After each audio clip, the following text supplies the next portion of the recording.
What up, everybody? We're live. 3 people in the house already. Feel free to give a shout out in the chat while I'm getting set up here.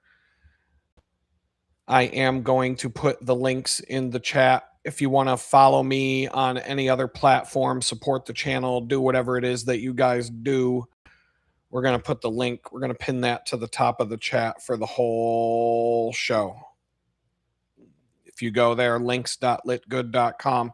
Oh, I give a plug and someone disappears. Yeah, that's how it works. So, links.litgood.com, that takes you to where, that's the plug. That's the plug for the show today. It helps me. I don't have to sit here and talk about it all. It's all there. And I'll talk about it for a minute since nobody's here yet and may as well share my screen. You go to links.litgood.com, you get everything's there. YouTube, X, Rumble, TikTok, photography, Hipstergram, Facebook. You get yourself some wallpaper for your phone. You get your buy some photographic prints. You can support me just by clicking on that link and going to shop at Amazon. I get like a cut of whatever you spend after you click that link. No cost to you other than whatever you were planning on buying anyway. You want to throw some bones in the digital chicken bucket, be my guest. Somebody told me to do this a long time ago. That's worked out pretty well, supporting the channel. And Strava, we'll talk about that in a minute. You can track my bicycle progress for the year. And if you want to see what I do professionally, if you want to know how I'm able to survive, this is basically how I'm able to survive because of all the work that I poured 30 years of my life into that I'm basically surviving with to this day. So that's all here too. Links.litgood.com. You can check it out. That's the plug. Let's just jump into having a party. It is New Year's Day. What's up, everybody? Let me just get back to here. What's up, everybody? Good to see you. Blue sky as usual. Who else? Well, we got some other people in the room that are shy, don't want to chat yet, so that's cool. I only see your names if you throw it in the chat, so feel free to say what's up, unless you're just here for the 30 seconds to say, to hell with this, I'm not watching this guy because he doesn't have fancy graphics and, he doesn't have a big production staff. Let's see here. Yesterday was a brutal day. I worked at the bakery for New Year's Eve, and we were supposed to be closed at 6:00. How bad could it be? Oh my God, it was bad. It was so bad. It was worse than Valentine's Day. It was the worst day I've ever worked there. And everybody there agreed. Well, everybody. There was only 3 of us. The other 2 people agreed. It was ridiculous. It was so bad. It was just horrid. I'm not going to get into the details. That's not important. Soul draining, bad. And even though we closed the door at 6, we still had customers coming in at like 20 after 6 because we forgot to lock the door. One of them stole a box of cookies off a table. It was crazy. It was crazy. And it was so ridiculously bad that it was a sign from above for me to make some changes, which I'm making, which is fine. It is what it is. I'm going back down to 2 days a week, and I'm not doing any more closing shifts. We closed at 6:00. I didn't get to come home till like 8. I didn't get home till like 9:00 last night. So I had to work an extra 2 hours after we closed. When normally we're ready to go when we close, we're ready to go. Not yesterday. It was like an hour and a half after we closed. The tables hadn't even been wiped down yet. The place was a disaster. It was so bad. So bad. It might have been one of the worst days I've ever had at a job ever. As long as we're not counting working in a prison kitchen that looked like the bathroom from from the first Saw movie, where I have to look behind my back every 5 minutes because someone might have turned a soup can lid into a shank coming at me. So, I mean, that was a bad job. That's the definition of the worst job I've ever had. But outside of prison, that job, that's not, you don't, I'm not looking behind my back to see if a 20-year-old girl made a shank out of a pudding can lid to come at me with. I can chill. You're never going to have a bad day like that working at this place. But it was bad. It was bad. Thank you, Crippled Genius. Happy New Year to all of you. Happy New Year. Happy the thumbnail. We'll get into it. What's 2026 gonna bring? Ooh, how did we even survive 2025? Happy New Year, all. Hopefully we'll have another one. Hopefully we make it through another one of these fucking things. Oh, but anyway, yeah, yesterday was bad. And it was my wake-up call I added more shifts to my schedule because I got a car, and I figured now that I can drive to and from work, I can work a little bit extra at the bakery. That's not turning out to be a good idea. Yes, it gives me a little bit extra money on my paychecks when I do it, and there's some other benefits. When we work until close, we can take cookies home with us, but New Year's resolution time, do I really need to take home a box of cookies that are 1,000 calories each and keep them in my freezer? I don't think that's a good idea. I'm okay. I'm over it. The negative outweighs the positive right now on that decision, so I'm going back. I'm going back to where I was. 2 days a week, no closing shifts. I want to know that when I'm scheduled to go home at a certain time, that I go home at that time or shortly thereafter. I don't need to be scheduled to go home at a certain time and then go home 2-3 hours later. And that's happened when you close. Sometimes that happens. I'm over it. I can't do it.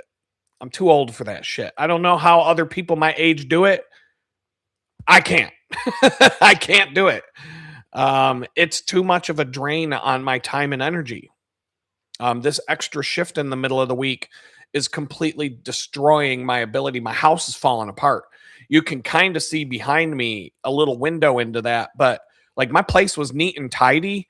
My place is fucking trashed now because for the last several weeks I've been working extra shifts.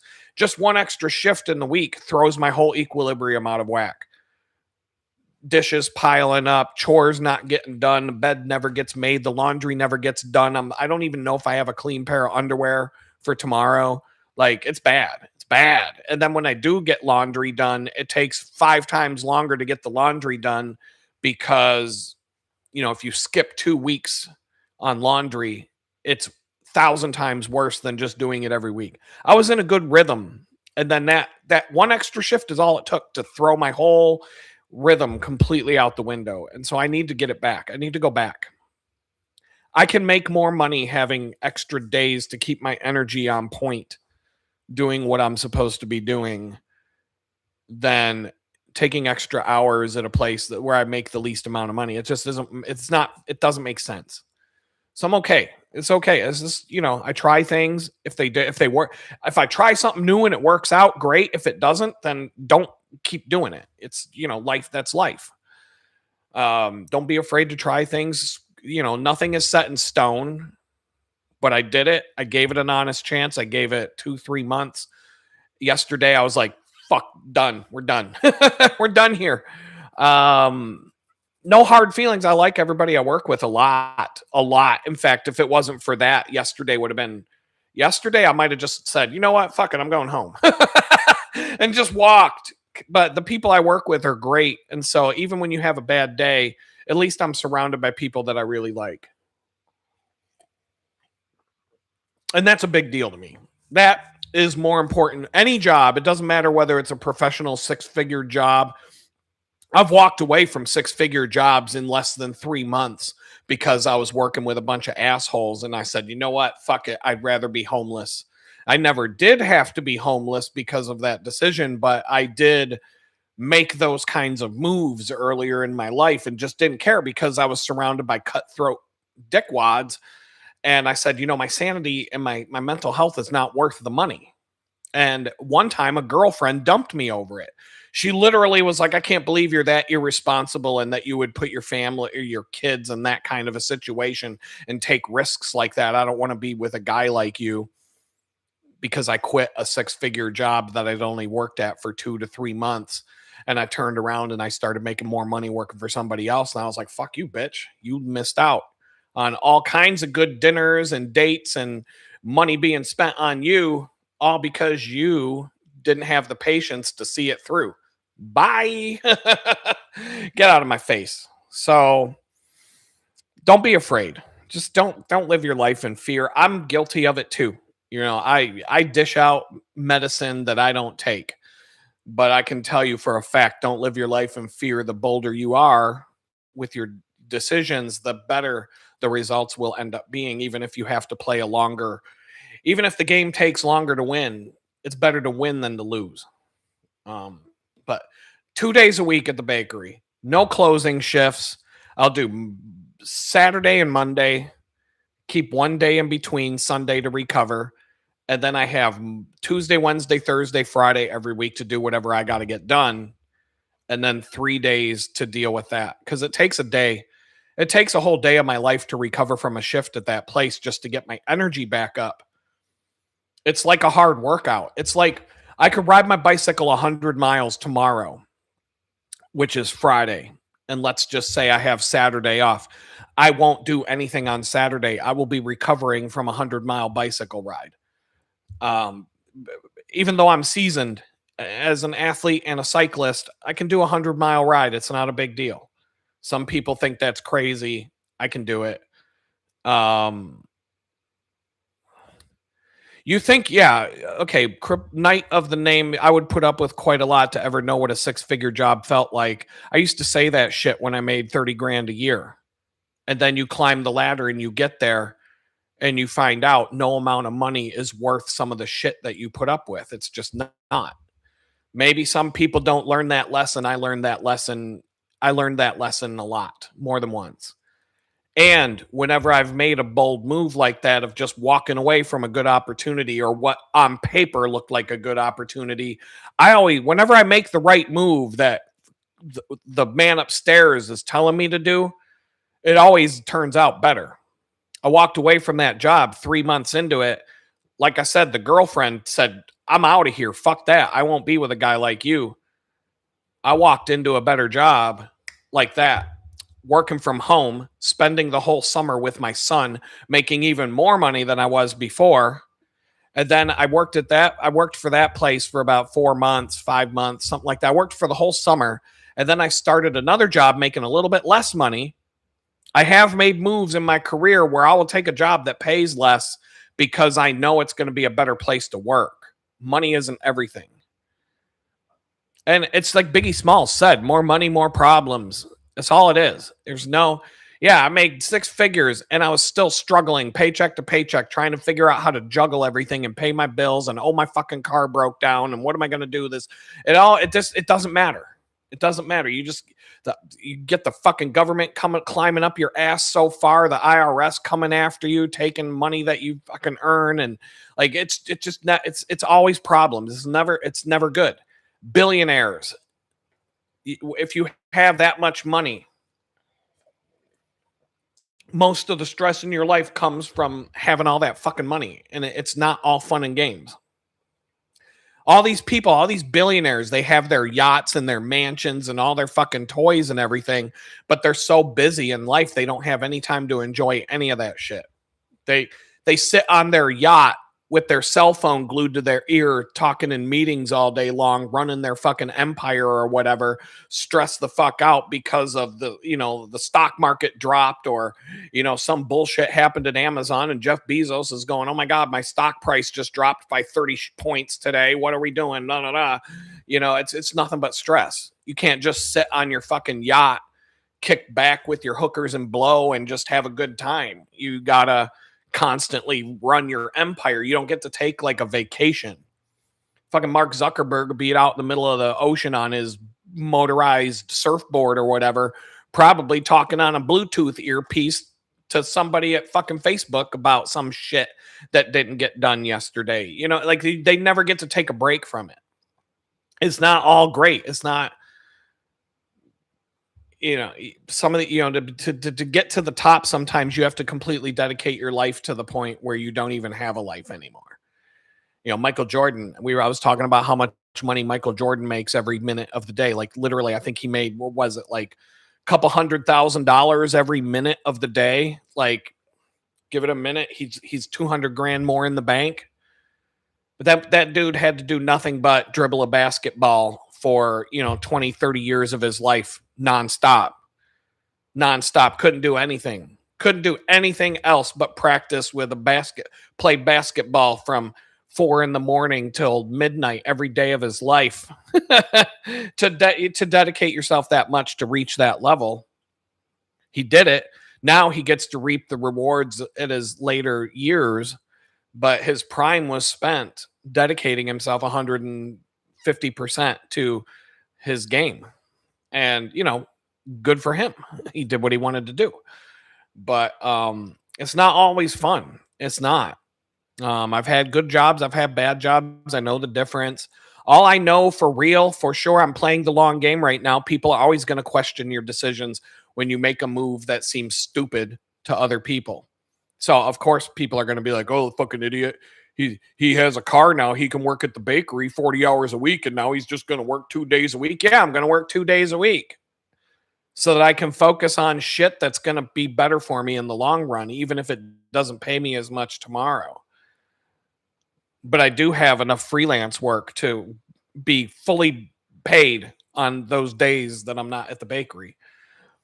There's other things going on that rob my energy here at home. And, you know, so I'm just doing what I have to do to reclaim time and energy, because time is something, every billionaire in the world, the one thing you can't buy is time. Can't get it back. Can't redo it. You can't get it back. You can't buy more. You've got a certain number of days on this earth, and that's that. No amount of money is going to fix that problem. Time moves on, whether you're rich or broke, and it don't care about you. It don't care who you are. Don't care how much money you have. Time is important. That's the number one thing that people who are successful figure out, that you have to maximize your time and you have to reclaim your energy so that you have the energy to make your time work for you. And when you're drained after some physically exhausting shit, I'm more drained, I'm more exhausted coming home from that bakery job than I would be after a 100-mile bicycle ride. And that's no joke. That is not an exaggeration. So I came home yesterday and so as of yesterday morning, I was 10.3 miles away from getting my 4,000 mile goal for the year. It really wasn't a goal. I set a goal at the beginning of the year to ride my bicycle and or walk 2,000 miles for the year of 2025. But I blew through that in May. So I thought, why not 5? I could do 5,000 at the pace I'm doing right now. And I remember saying that I kept giving you the updates throughout the year. And I kept saying that, you know, if I get myself a car, I probably won't ride my bike as much. And so that 5,000 mile goal might not get met.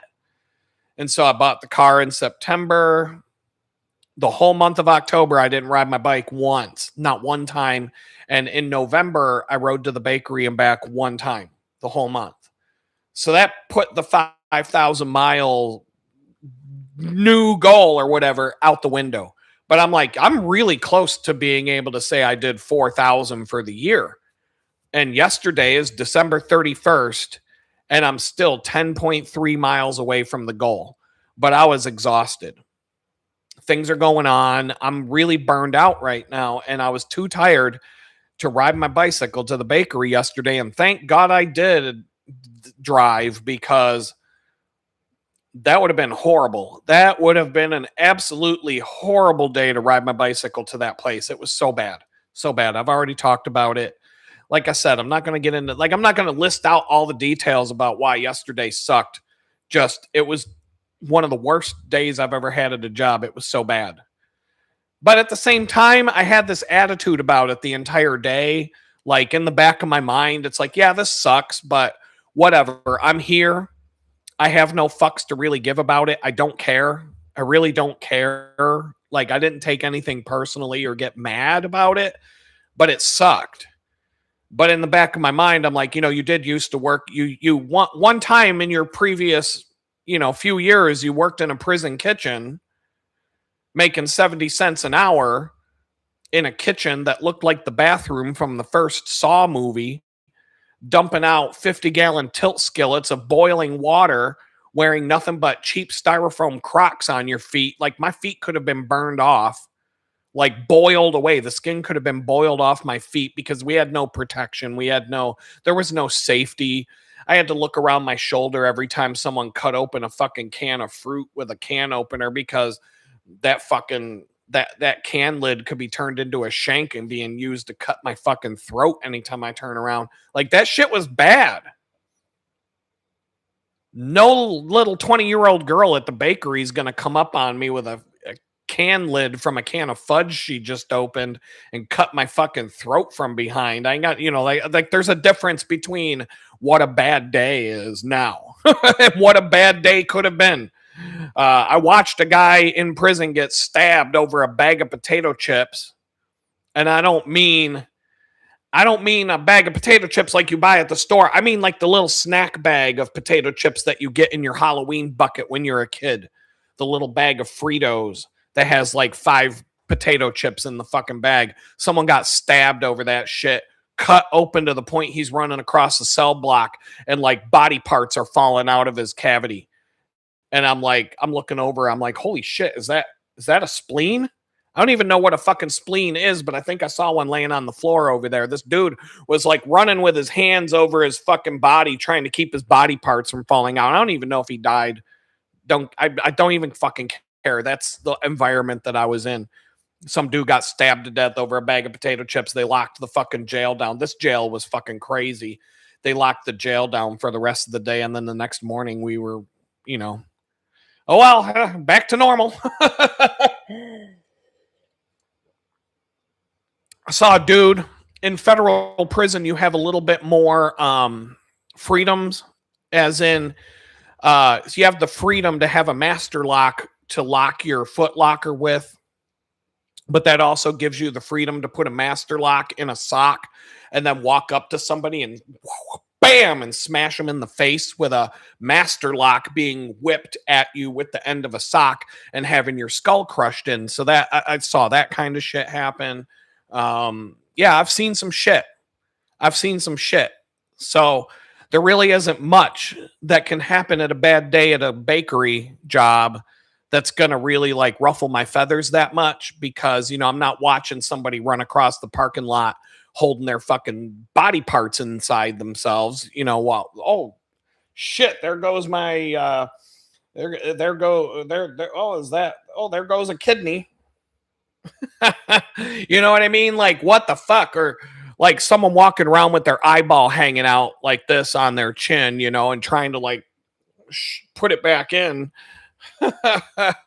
Like, I haven't seen that. I haven't seen that since I came home from prison. And so I'm good to go. At least it's warm, 13 degrees in Jamestown. Yeah, no shit. Yeah, I have a friend in Jamestown. If you're talking about Jamestown, New York, yeah, I get the updates on the regular. I got to look out his office window the other day. It's fucking 10 feet of snow. Yeah, I'm good. It was like 85 degrees for Christmas. It got down, the last few days, it was like 45 for a couple of days, 50 up to 50s. And it's already back to 80 degrees and it's going to be 80 degrees for a while. Like, yeah, boy, I'm all right with that. But last night it was a bit chilly. Not cold, mid 50s, 55. It did get up to like 60 something during the day. I could feel it because I was outside at different times while I was working at the bakery and I was in a t-shirt and was fine with it. Sunny, beautiful weather as we normally have here. Um, but when I came home, it was like 10 o'clock at night and I had 2 hours left and I'm 10 miles away, 10.3 miles away from 4,000 for the year. And all I want to do is sit down and watch some Star Wars and just fucking vegetate and just zone out and be done with it. Done with it. But I get home, and as I'm pulling into my parking spot, I'm like, I can't let this fucking shit slide. I have to go ride my bike now. I'm not waking up on New Year's Day. Not having met my goal, or I'm not going to wake up on January 1st and look at my Strava calendar and see that I was 10.3 miles away from getting 4,000 miles for the year. So I was like, fuck it. I came home. It's like 9, 10 o'clock at night. I go on a bike ride. I just hop on my bicycle. I grabbed a couple of lights, threw on my helmet, threw on my gloves, didn't even put bicycle shorts on. And all I did was get on the bicycle trail and ride 6.6 miles to the Exxon headquarters. Looked down at my distance. I'm like, okay, I'm 6.6 miles away. That means it's going to be 13 and some change when I come home. Boom. 4,003 miles traveled, mostly by bicycle during the year 2025. So I did it. Got it done. But I did it last night. It was like 10, 11 o'clock at night. And it was kind of nice, though, because I guess Erica Kirk must have been in town because grieving for her dead husband or whatever, because the whole entire bike ride everywhere I go, but fireworks going off everywhere. And so I'm like, Erica Kirk, she's here, she's there, grieving for her dead husband, using up all the fireworks so that we don't have any left for the 4th of July. But it was out and about last night. It was out and about. So it was nice to be on, I went on a 13-mile bicycle ride on the bicycle trail, no traffic, completely had the trail to myself. It was dark out. And the trail is really dark when it's dark because it's not lit. You're going through the woods. But there's just fireworks going off everywhere from 5:30 at night, 5:30 when the sun goes down, all the way till 4 a.m, just nonstop fireworks everywhere you look. And so that was fun. Just to, the view of it. It was a nice time to go ride my bike. But here we are, 4,003 miles for 2025. And so I got to wake up on January 1st feeling like the BAMF. I am a certified BAMF, if you didn't know this already. But I got to wake up and live in that space today, knowing that I did what I was supposed to do yesterday. And that felt good. I got up off my ass. I did not want to do it. I wanted to cave in and just say, you know what, forget it. But there was just some pull. There was something about last night that I was like, I have to do this. I have to set the tone for 2026 that I will get up off my ass and make it happen if it comes down to it. And whatever I have to do to get the job done, I'm going to get it done. So that was I had to set that precedent that I wasn't going to wake up on January 1st and look at this calendar and see that it was 10.3 miles below 4,000. And I added the 3 miles just to make sure Strava didn't screw me on the calculations or whatever. So I got 3 miles of buffer on top of the 4,000. And so on top of the 4,000, we got 3 extras. And if you go in here, this was my ride from last night, just up and down the bike trail. But I kept my heart rate. My heart rate was going. I put on some angry death metal and just rocked the fuck out. I rode the first 6 miles in no time. So you can see my relative effort here was massive, according to Strava. I spent, in fact, I spent 1 minute and 33 seconds in the low heart rate zone. Everything else was above 174 beats per minute. I spent 8 minutes in the anaerobic zone for a 13-mile ride. I spent 8 minutes almost at maximum heart rate. I was hitting it. I was hitting it hard. Pantera comes on and I'm just like, I'm like going. I was on it. I was angry. Plus I was mad about some things that happened at work. And so I was just like, as I'm like going down the trail, I was out of the saddle, just pushing it. And even though I was out of breath, I just kept pushing harder and harder and harder because I was only out for an hour to get this ride done. And then I came home. I spent the last 2 miles just chilling, slowing down my heart rate, just chilling out, relaxed, knowing at one point when I crossed the 10.3 mile mark on the trail, I was like, yeah, boy, done. And then, but I still had about 3 miles left to get home. But it just I had that like feeling of you did it. You did whatever, I planned on 2,000 for the year, but I rode 4,000. So I feel like that's a good outcome. Now, my best friend was like, you should try for 5,000 miles this year. And I'm like, yeah, I don't know. He's like, come on, man, don't be a quitter now when you're ahead. And I'm like, yeah, but this year is not going to be the same as last year. I have a car now. And so I'm not forced to ride 250 miles a week just to get to and from a, bare minimum pay job, which was in 2025. That was a significant drain on my energy and time that we were just talking about. Imagine working so many hours at a job like that, 4 or 5 days a week, sometimes 6 days a week, riding 25 miles each way to get to the place and then riding your bike back after working a back-breaking 8-hour day where you don't take a break. Like, we don't take breaks. Like, you go for 8 fucking hours nonstop. You don't even get to sit down for 5 minutes. The only way you can take a break sometime is I'll grab my phone and I'll just disappear into the bathroom like I'm taking a shit. And I'll just hang out for a minute because you need to just relax. I'm like, I'm taking a dump. Leave me alone. Like, and sometimes I'll really take one. Fuck it, man. Just get it done. But anything you got to do, like, I will force myself to just disappear for a minute and take a break. But then you'll get like the side eye, like, where the fuck did he go? Blah, blah. It's like, yeah, I'm 50 years old. I'm not going to fucking work on a factory line for fucking 8 straight hours peeing in a water bottle because Jeff Bezos won't let me take a fucking bathroom break today. Fuck it. You got if it's going to be that much of a problem, I'll just go home. I'm fine. I'll figure something else out. But it's not like that, but it's bad. It's too much. It's too much. It's too exhausting. So working at a job like that, plus riding a bicycle 50 miles each time you do it, imagine how much of my energy and time I lost in 2025 and what could I have accomplished if I didn't have that energy and time taken away from me for that purpose. So that's why I kept cutting back my hours at the bakery, even though it didn't make sense to people. Then I got a car.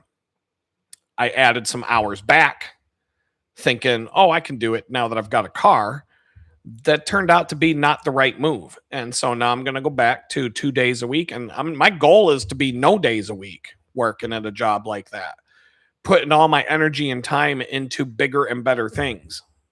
And so it's just, part of it is making sure the probation officer stays off my ass, which I must be doing it right because they're at the point where they're showing up to say hi to me once every 6 months. And they're just stopping in to ask me how it's going.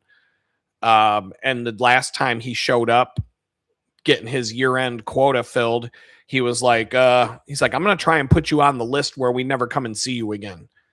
Like some of these people in the federal system, they look at me being a political prisoner. They're like, that fucking dude went to federal prison for a Twitter post for 2 fucking years.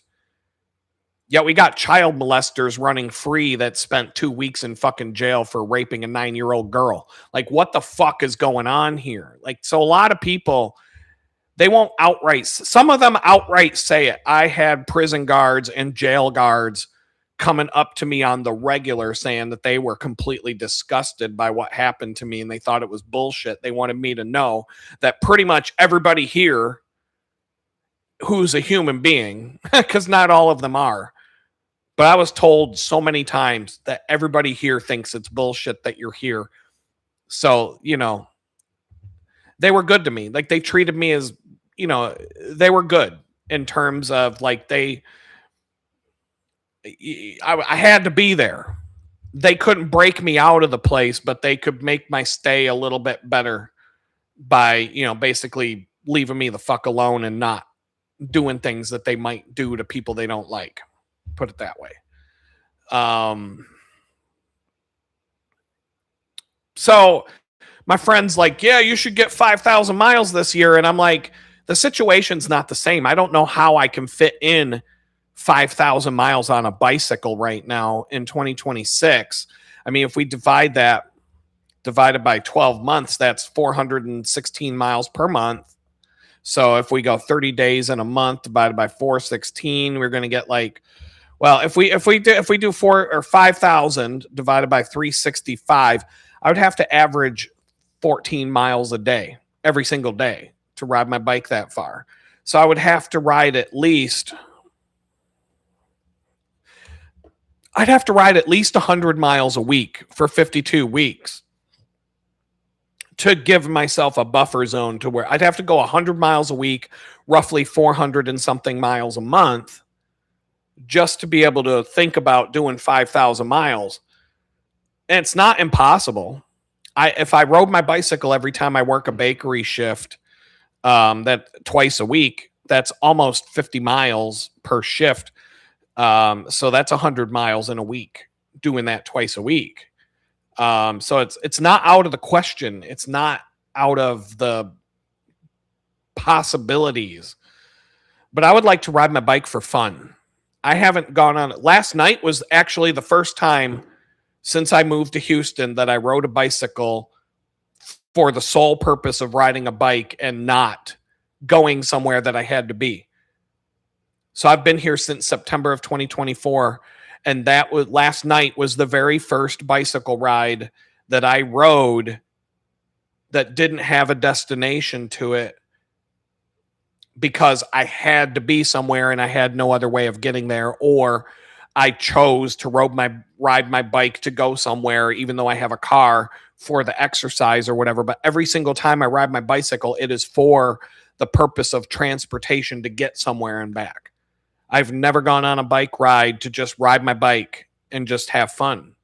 Last night was the first time, and it was only because I felt like I had to. I felt obligated to go get those 10 miles. If I was more than 20 miles away from the goal, I wouldn't have hit it. I wouldn't have done it last night.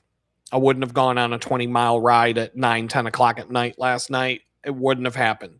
But 10.3 miles, I'm like, dude, you could just get on. You wouldn't even have, like, I could do it without my bicycle shoes if I wanted to just get on the bike and pedal my little stumpy pedals without even clicking in. Like, I could probably do 10 miles like that. I didn't put on bike shorts. I put on a long sleeve shirt. I took everything heavy out of my backpack, so it was just flat tire and toolkit, and I just rode. I didn't know if my lights would last because my lights weren't charged up. One of my front facing lights burned out within the first 2 miles. The other one, I was like, "Oh, roll the dice and see what happens." Because if my lights could go out on that bike trail, I'm actually pretty fucked. I mean, I do have other lights. I'm always prepared in some fashion, but that would have been a problem. But it didn't become a problem. In fact, I had enough battery power left in my helmet light. Some asshole on the road back to my house was bright blasting me coming down the road. And so I hit that button on the side and I was just like, right at him.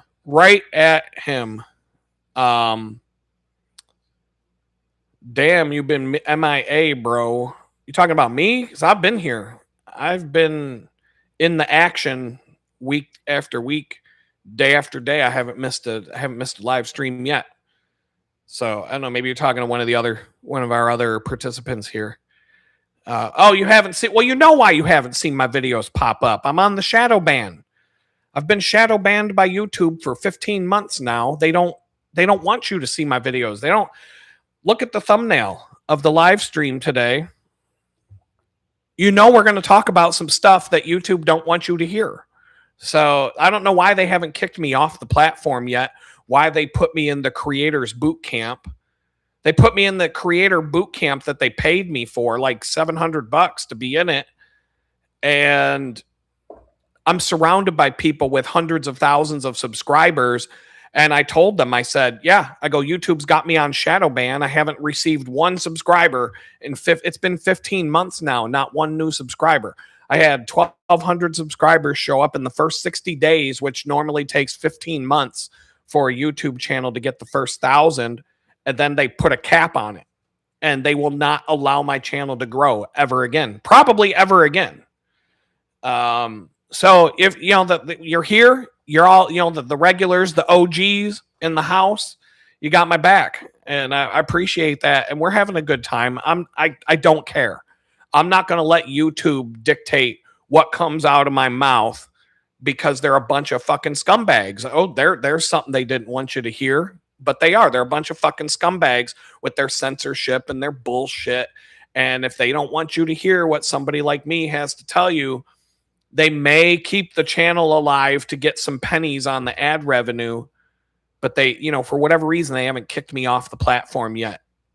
I don't understand it. I really don't understand why they gave me like a human being agent at YouTube now, and why they put me in that boot camp. And I got a freaking clap. You can see the clapboard behind me. They sent me a little YouTube clapboard in the mat. Like they give me merch now and swag.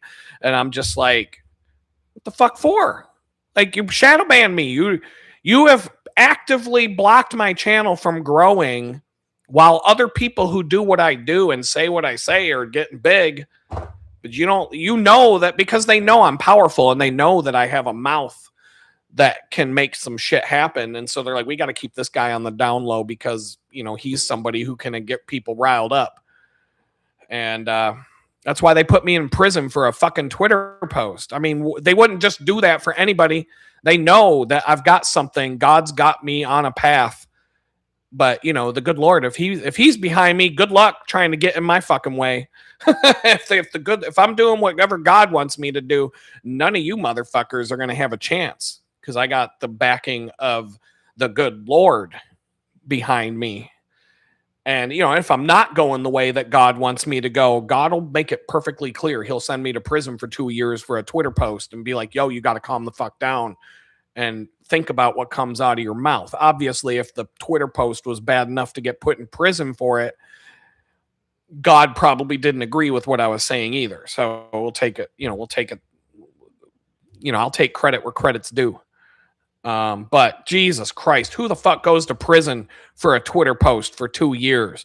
Donald Trump. Oh my God. I'm already jumping into the topic, but Donald Trump has been in fucking office for another year and not one fucking criminal has gone to jail.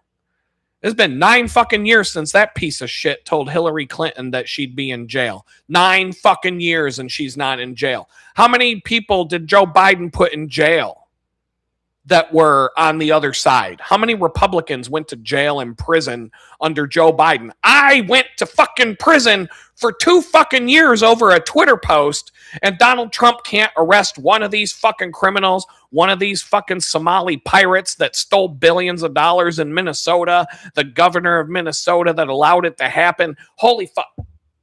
We're just going to back off for a minute because I'm going to go down that path and there ain't no coming back. And I got other stuff to talk about tonight, so we're just going to put the brakes on. Let's slow the bus down. Believe me, we're going to get into some shit tonight. So I am worked up. But anyway, yeah, 5,000 miles done on the bicycle.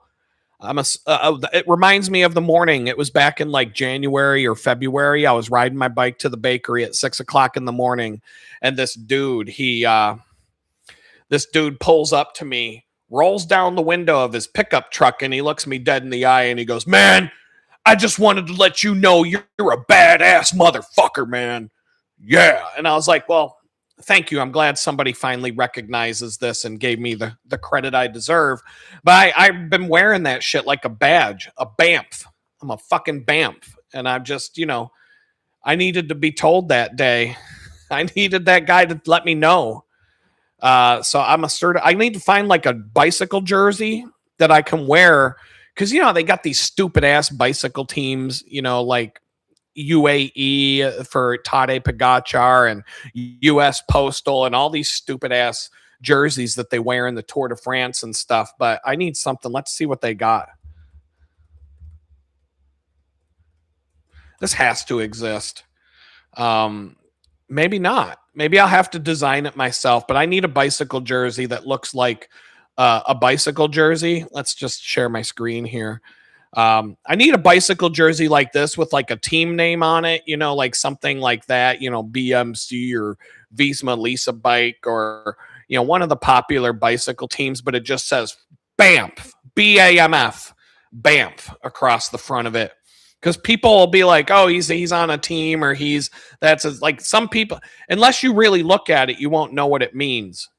But if you're a BAMF, if you're a fellow BAMF, if you're someone else who's also a BAMF, they're going to be like, holy shit, that's a BAMF right there.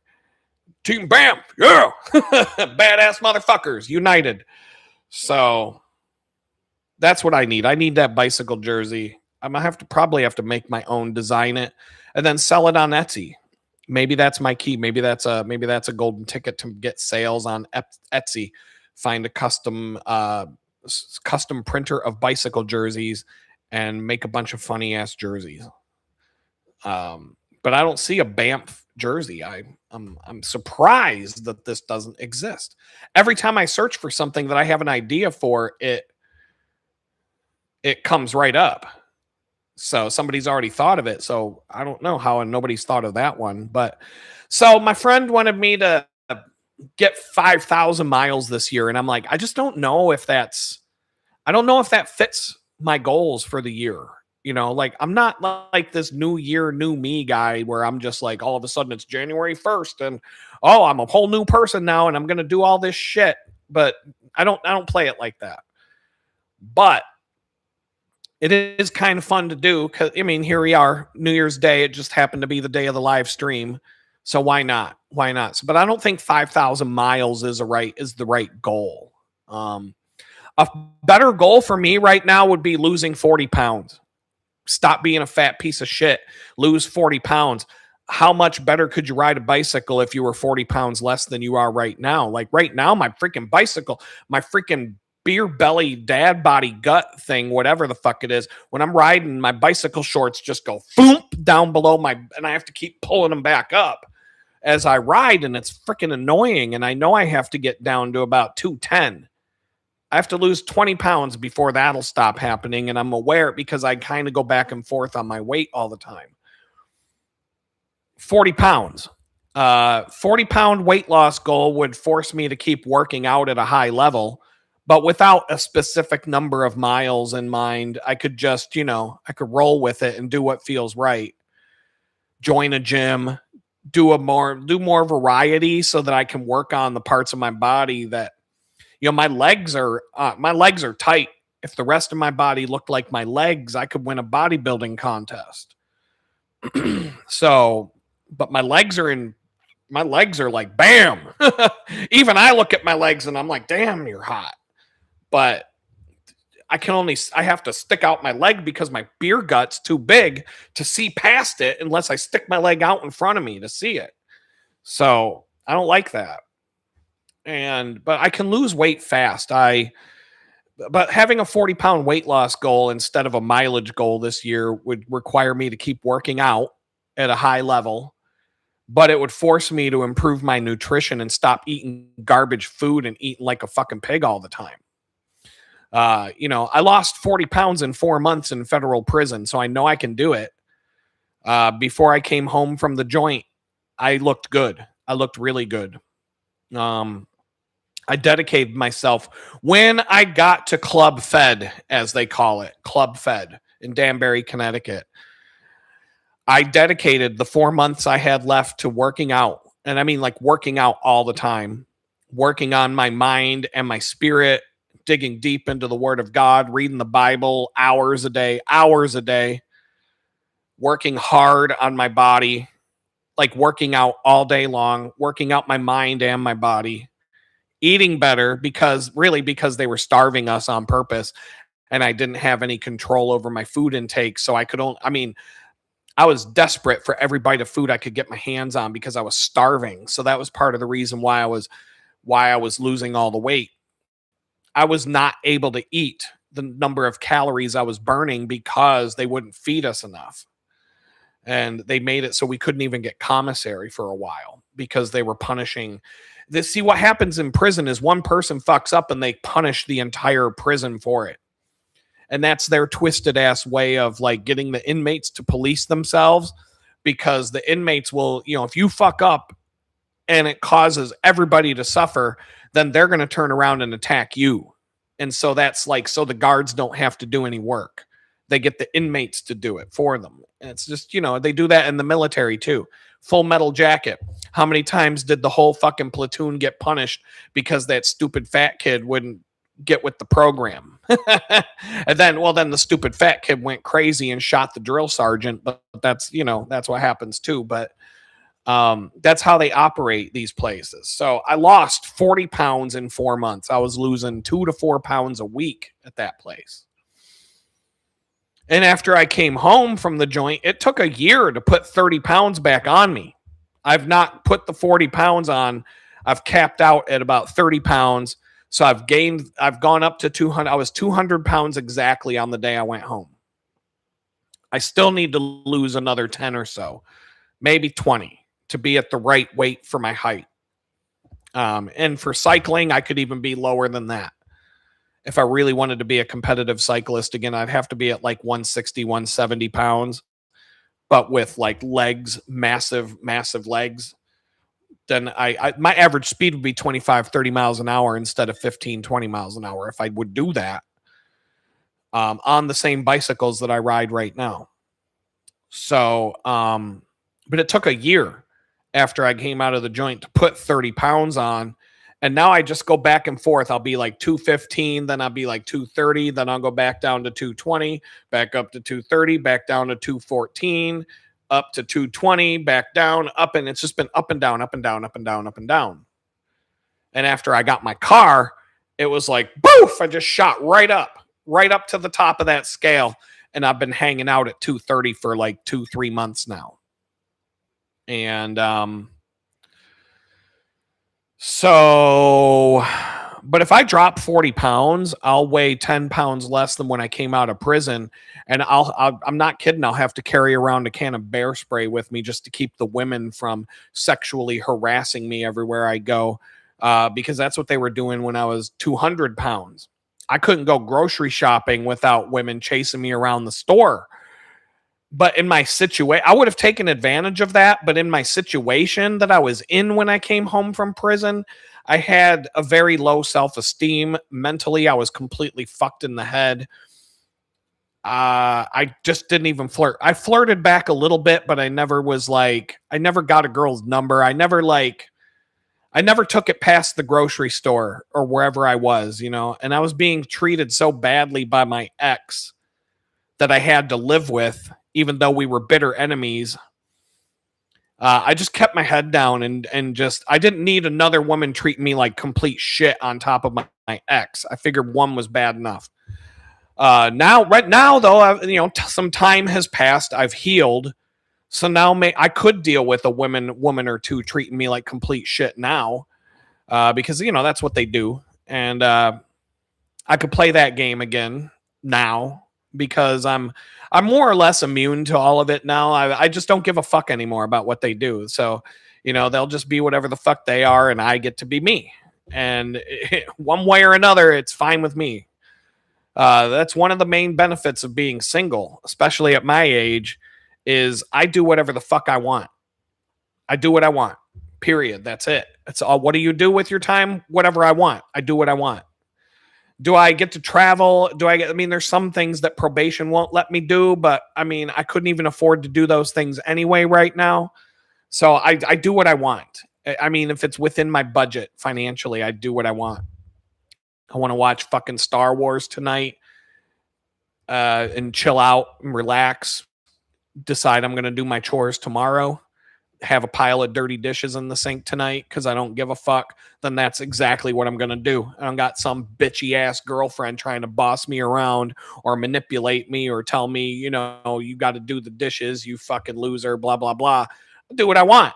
I do what I want. So came home from the bakery last night. Like I said, it was like 9-10 o'clock at night. I hopped on a bicycle. I threw on a death metal playlist and I rocked the fuck out riding my bicycle in the dark. Why? Because I fucking wanted to. That's why. I do what I want. I had the whole bike trail to myself. Nobody bothering me. Nobody bitching at me. Nobody whining about, oh, I'm so scared. You shouldn't be doing that. That's so dangerous. You know what? I do what I want. I did it.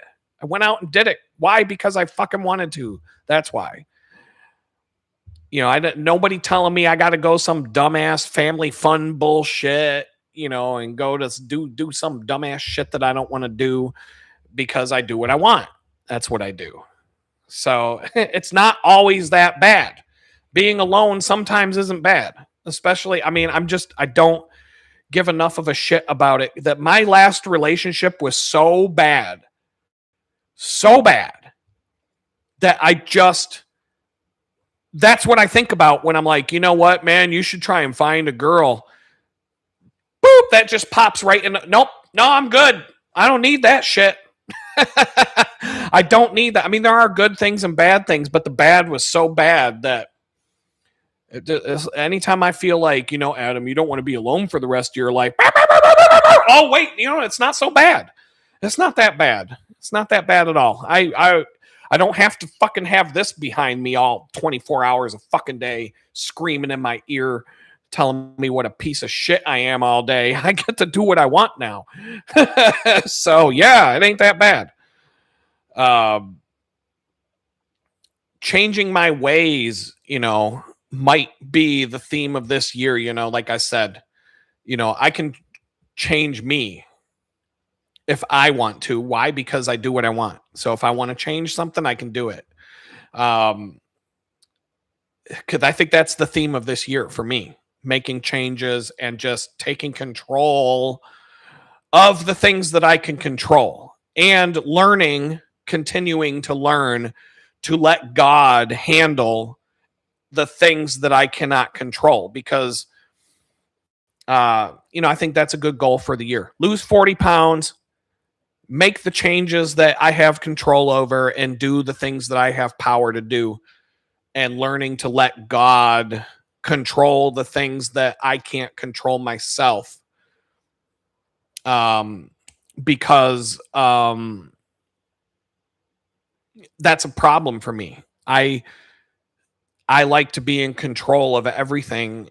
And when I'm in a situation where I have exhausted every possible thing that I can do and I'm waiting for God to figure it out for me, that is where I run into problems mentally, because I just don't like being stuck. You know, if I'm stuck in a ditch with my vehicle, I will do everything in my power to get that vehicle unstuck. I've been there. I'm a Jeep guy. You don't fucking own Jeeps for you don't own 3 Jeeps in a row without getting them stuck in the mud. That doesn't happen. And I mean, maybe it does, but not if you grew up as a hillbilly. It doesn't. There's a reason you own a Jeep in that case. And so I don't know. I guess I'm at the point in time right now where we could talk about this. We could talk about that book, Jesus Calling, that I like to bring up. It's everybody's favorite time of the show, where we talk, what does Jesus have to tell me today in this book? Because right now I read like 250 books while I was in prison. So I'm booked out. I'm overbooked. I'm done with books for a while. I can't sit down and read a book, because it honestly if I started reading a book, it would give me flashbacks of being in jail. Like, I just don't even want to read a book. Like, it's 250 books over a span of 2 years. And I'm like, no, I'm done. I'm good. I don't even read the Bible right now. I read the Bible cover to cover, and then probably did it again in the 2 years I was away. I read it straight through, beginning to end, and then but I studied the Bible so hard that I probably read the entire thing twice. Um, so this is my reading right now. This 1 page a day that I don't even read every day. But today, the book Jesus Calling says, "Come to me with a teachable spirit, eager to be changed." A close walk with me is a life of continual newness. Do not cling to old ways as you step into a new year. Yeah, it's the New Year's message. Of course, she's going to throw that in there. Instead, seek my face with an open mind, knowing that your journey with me involves being transformed by the renewing of your mind. As you focus your thoughts on me, be aware that I am fully attentive to you. I see you with a steady eye because my attention span is infinite. I know and understand you completely. My thoughts embrace you in everlasting love. I also know the plans I have for you, plans to prosper you and not to harm you, plans to give you hope and a future. Give yourself fully to this adventure of increasing attentiveness to my presence. And so, of course, this speaks to me. It always does. Whatever I'm going through, whenever I pick up this book, there's something in there for me. And today it was these parts where it says, do not cling to old ways as you step into a new year. So yeah, it is like the new year, new me thing. Let me go join a gym today so I can quit in 6 weeks and keep paying for it for the rest of the year. Do not cling to old ways as you step into a new year. For me, that means a lot of different things. And, it's always this time of year that you start thinking about, okay, what changes do I want to make? What do I want to improve? What do I want to change? Instead, seek my face with an open mind, knowing that your journey with me involves being transformed by the renewing of your mind. There are things that I have to do that will allow me to get my mind back more than it has been in the last year, um, you know,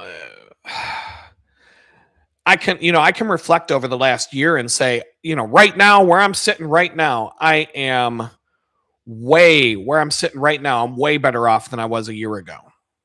A year ago today, I was living at my best friend's house still, irritating the shit out of his wife, struggling to find my own place. Had no idea. A year ago today, I had no idea how I was even going to get out of my friend's house, let alone like survive. And, everybody who watches this channel regularly, I ended up living in that fucking tool shed that was laid out like a jail cell with my toilet 3 feet away from where I cooked my food and a shower with no hot water for 3 months and a scam artist landlord. Like, that was some crazy shit. But here I am now. Right now I'm in a comfortable little house. Comfortable. It's nice. I like it here. For what it is, it's great. It's a peaceful, tranquil neighborhood.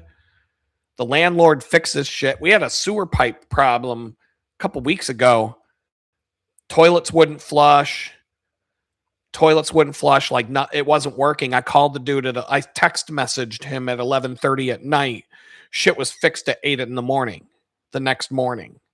So the dude's on it. If something breaks, he'll come over and fix it like right away, to the point where I'm like, maybe I got to clean up my place a little bit before he comes in here. I might not even be ready for it. He'll be that fast. I have a car. I got a car this year, 2 bicycles, pretty much everything I need to be on my feet.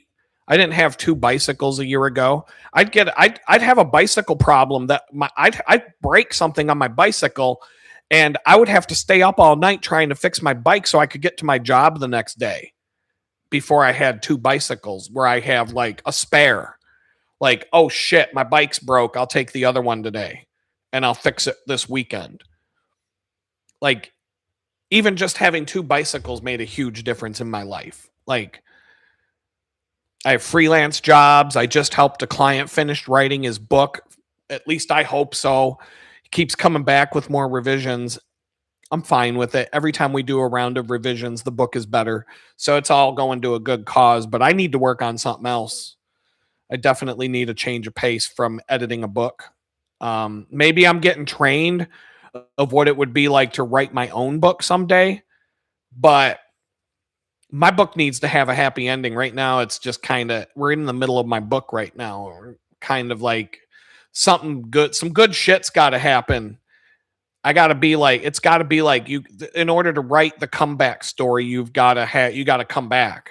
And I'm not there yet. So like nobody's going to want to read this book yet. I could write something fictional. I have some ideas for fiction. I could certainly tell a good story there. I've experienced enough reality to write good fiction. That's how you write good fiction, by the way. The people who write the best fiction understand reality to the point that they can make shit up that's believable. If you haven't lived a life, if you haven't lived a full, like, crazy ass life, you can't write fiction. Every single author that writes good fiction has crazy stories to tell about reality because they wouldn't be able to do what they do if they didn't. Guaranteed. So I don't know. I mean, like I said, probation, they've scaled back the harassment on me. They only come to see me every 6 months and they just shoot the shit for 5 minutes. And the last time he came, he said he doesn't want to show up here anymore. He wants my paperwork off his desk. They're putting me on the lowest threat level where I shouldn't ever have to see any of them again unless I move. So that's what's going on. New year, new me, whatever, you know. So where are we at? We're an hour into this live stream. Should we start? Should we talk about what the thumbnail image represents today? Oh man, if I gotta get a coffee. Hold on. If I start going down this path, where it's gonna go. I'm gonna get all worked up. I'm gonna be I don't have any slides for this. I got a few little notes jotted down about different things, but go for it, she says.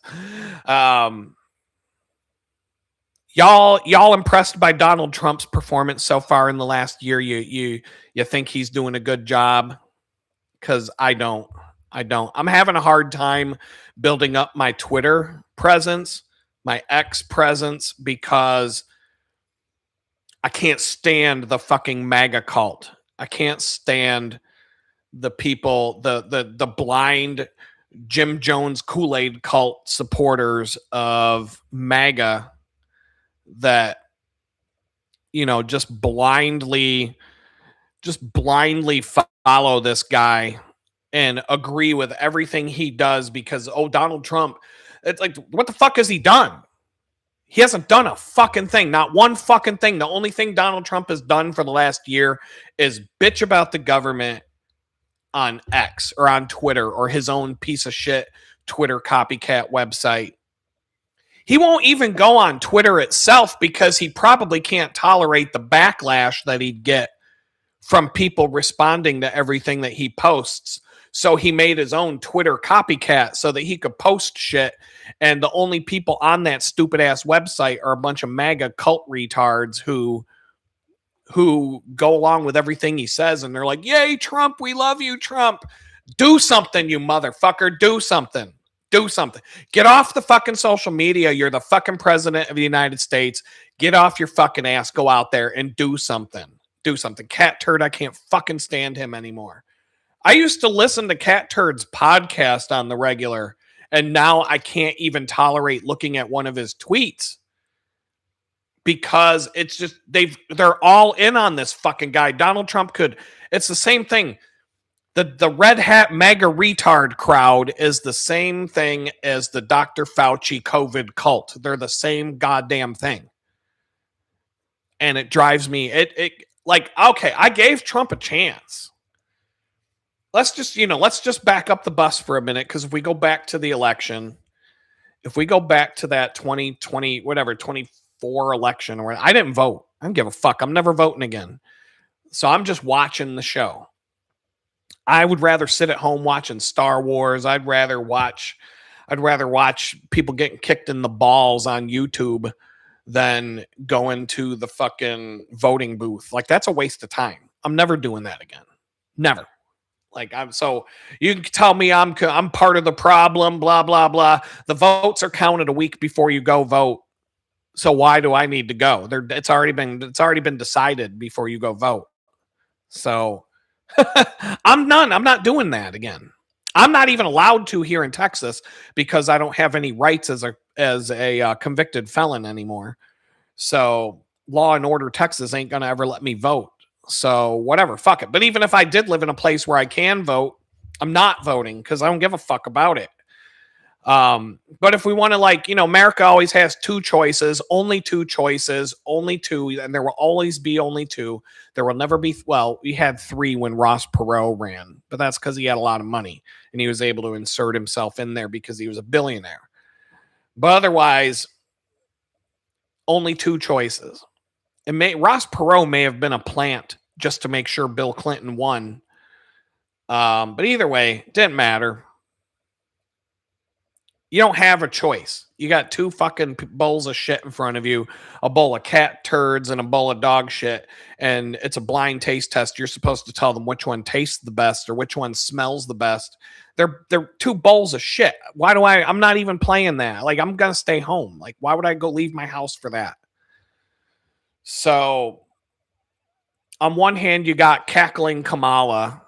She's out there saying that she's writing a book. Come the fuck on. That bitch couldn't write a children's book, let alone a book.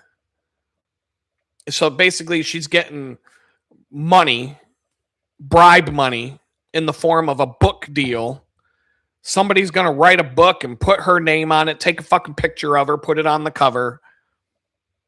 And they're going to buy all the copies of their own book to get on the New York Times bestseller list. You'll get some blue-haired retard showing up at a bookshop to get her to sign the book.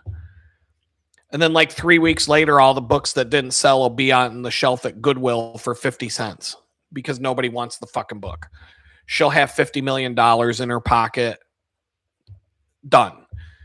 If she had won the election, you knew what you were getting. You knew what you were going to get. You didn't have to think about it. You didn't have to be like, well, maybe she'll make things better for us. No, of course she won't. She's been who she is all along. Fucking dumb, retarded ass bitch who rose to the top by giving blowjobs to the right people until she got almost to the top. And, maybe Joe Biden was just a little bit too creepy for her to plant one on him. I don't know. But whatever reason, she did not move anymore. At least Donald Trump, you didn't really know. Like, what are we going to, like, he's the wild card. He's like the wild card game in the playoffs. What's going to happen here? Are the Bills going to go to the Super Bowl or are they going home? I don't know. We don't know with him. And so I was willing to give this dude a chance. He talks a big game. He says a lot of things that people want to hear. And I'm like, if he does what he says he's going to do, that would be great. That would be great. But all he is a fucking, it's been a year. It's been a year since this fucking dude took his office back. And all he is a fucking traitor. He has stabbed America in the fucking back. All he does is spend all day bitching on Twitter about how this person should be in jail and that person needs to be in. Well, fucking put him in jail then, you fucking piece of shit. Put him in jail then. Some of you elected him into his position now to be the chief law enforcement officer of the entire United States. If anybody was in a good position to put these people in jail, that would be you, Donald Trump. That would be you. But all you fucking do is get on Twitter and bitch about shit, and you don't fucking do shit. That's the problem. That's the problem. When a lot of the people that voted for you are tired of it. We're fucking tired of it. I keep saying we. Anytime you hear me say we, just remember I didn't vote for the dude. I voted for him twice, 2016, 2020. I got to teach my son that your vote doesn't count by taking him to vote with me in 2020. He got to be in line where there was a line 3 hours long to go vote out in the middle of nowhere, out in the country. That's never happened before or since where I lived. You didn't see one fucking Joe Biden shirt in the crowd. Yet he lost. Yeah, he sure did. Donald Trump, he's the biggest fucking piece of shit backstabbing traitor to America since Benedict Arnold at this point. Like, he's worse. That's his fucking legacy. That is, if things keep going, give me 3 more years. We'll come back. We'll meet here at the live stream on January 1st in 3 years. And tell me I'm wrong.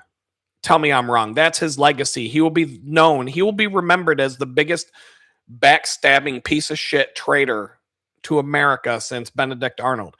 Kamala could never do that because you knew when you voted for her, you knew what you were voting for. You knew what we were going to get. The day she takes office, you know she's a crooked fucking tramp who's going to just walk all over this country and destroy it. So that's not a traitor. She's doing exactly what we knew she would do. Donald Trump, on the other hand, is a traitor because he said he was going to do some shit and he's turned around and stabbed us all in the fucking back after the fact. That's worse. That's worse. That is worse to me than Joe Biden stealing the fucking election and then laying out on the beach, taking a fucking nap, having to go into the beach house to change his dirty diaper once in a while, like whatever the fuck, signing everything with a fucking pen machine because he's too fucking senile to write his own name. Like, that is better than Donald Trump right now. I'm just saying. At least you know what you get with these fucking crooks. And if Donald Trump turns out to be just as big of a crook as the rest of them, well, then fuck you, Donald Trump. I got no loyalty for any of these fucking people. One time in my life, I wore a t-shirt with a politician's name on it. That guy's name was Ron Paul. That'll never happen again. That'll never happen again. I campaigned for Ron Paul. I helped him, and I got on the team in Pennsylvania. We were out doing shit, doing all kinds of crazy shit, trying to promote him and help him win the election or the primaries. Met a lot of cool people doing that. But, I mean, I don't know. Like I said, how many Republicans got arrested during Joe Biden's term? How many people that showed up for January 6th just to be there? Did the FBI track down 6 months to 2 years after the fact because they used facial recognition on them and Facebook posts and everything else? Like, they hunted these people down like Palpatine hunted down every last fucking Jedi after Order 66. I fucking went to federal prison for a Twitter post for 2 fucking years during the Joe Biden regime. Yet this fucking asshole Donald Trump can't arrest complete fucking criminals in our government. We can't arrest Ilhan Omar, who is part of the Somali pirate scheme. She went into Congress completely worthless, and now she's worth like $60 million. The only job that she's had is being in Congress. Nancy Pelosi makes 174 large as a fucking congresswoman for the last 150 years, and now she's worth $250 million. We got the Epstein Island clients. They get to rape kids on a private island set up just for them to go rape kids, just so that the fucking riffraff can't see what's going on. They're out there living their best life. They're not getting arrested. None of these fucking people. Have you ever seen the left complain about Pam Bondi, the fucking attorney general right now? Have you ever seen Democrat complain about her? No. Excuse me. No, we can't get one fucking we can't arrest one fucking criminal. Not one of these fucking criminals. But I go to prison for 2 years for a Twitter post. So yeah, fuck you.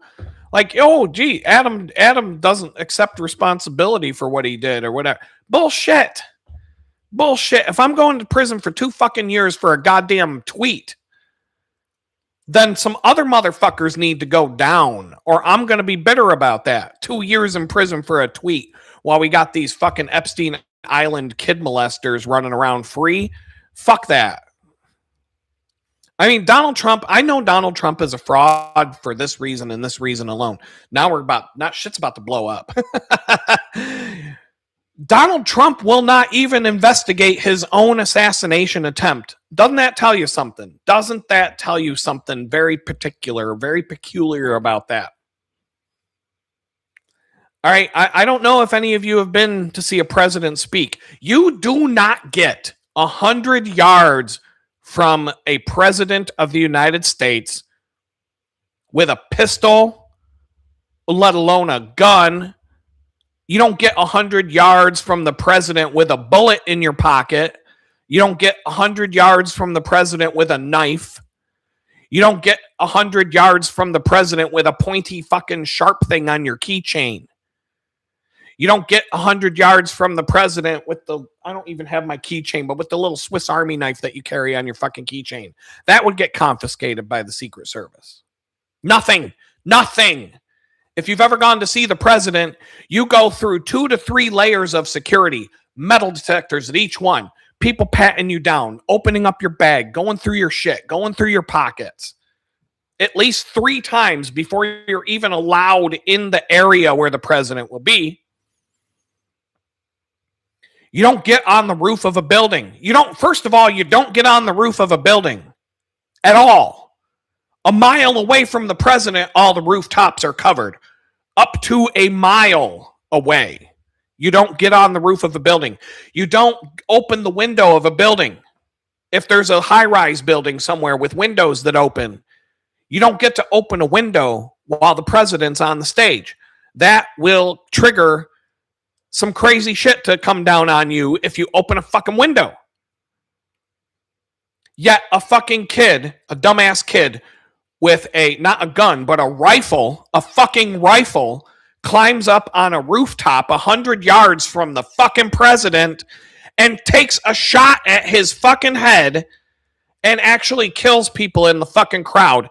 And there's snipers right behind the fucking president with a direct line of sight to the fucking rooftop where that kid was where they let that kid climb up on top of. That does not happen. The only way that happens is if the Secret Service allowed it to happen, and if the Secret Service planned on that happening and executed that themselves. That is how it happens. That is how that happens. There's no other way. There is absolutely... I've been to see the fucking president a few times in my life. I can tell you from experience that does not fucking happen. I had to be 5 fucking hours early to go see the fucking president drive by in a car just to get through all the fucking security checkpoints to be there. Twice. I've had to do this more than once. Those are stories for another day. All I'm telling you, if you've ever done this, if you've ever been there, if you've ever been to a rally, anything, no, there's no gun. You're not bringing a fucking gun to climb up on a fucking roof 100 yards from the fucking president, for crying out fucking loud. That does not happen. Anybody, you want to call me a tinfoil hat nut job for me telling you facts? Go right the fuck ahead. I don't care. I don't give a shit because, they say... I used to think it was when I was younger and I started to wake up to all the bullshit going on, I used to think it was my job to wake people up and to get people paying attention to stuff and blah.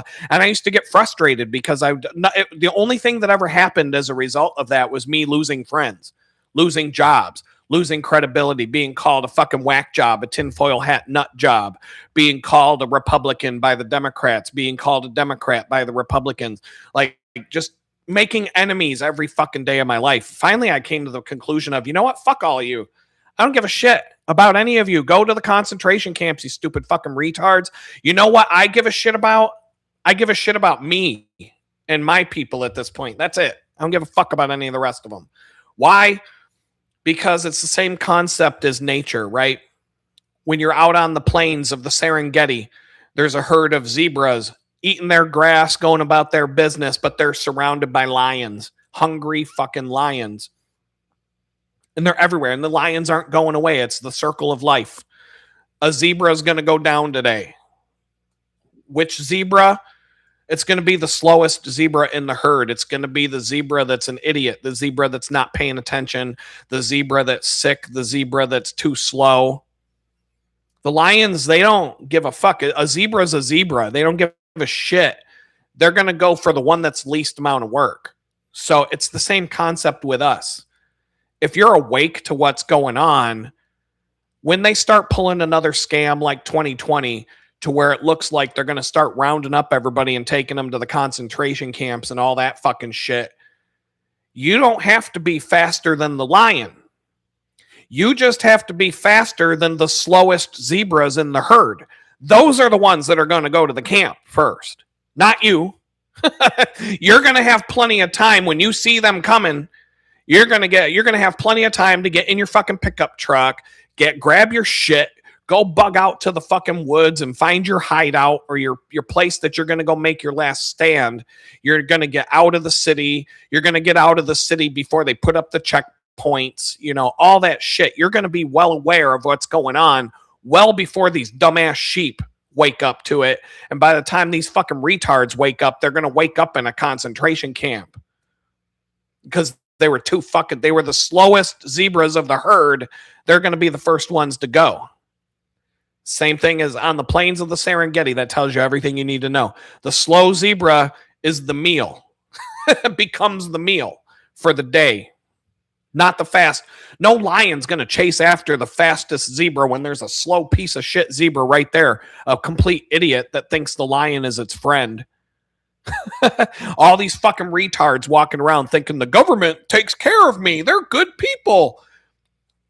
Boom, you're in the camp, bitch. You're the first one going to the fucking camp. Thank you. Thank you for being so fucking stupid because you gave me and my family enough time to get the fuck out of town. Good luck. Good luck breaking rocks. Dumb motherfuckers. Good. I'm glad we're surrounded by so many idiots. Oh, look, the numbers are dropping. The numbers are dropping on the live stream now. Oh, I'm just getting started, bitches. So go on. Get out of here. Donald Trump won't even investigate his own assassination attempt, for fuck's sake. I mean, what the hell? If I was the president and they just tried blowing my fucking head off a few months ago, on my first day as president, guess what? Fucking heads are going to start rolling. People are losing their job. People are going to jail. People are going to be taken out in the middle of the night with 2 to the back of the head. Oh, it was a suicide. He couldn't take it anymore. The people in charge of protecting Donald Trump tried to murder him in cold blood on live television. And it just happened to be the only live campaign event that CNN decided to run on TV out of the whole campaign. Just happened to be that one.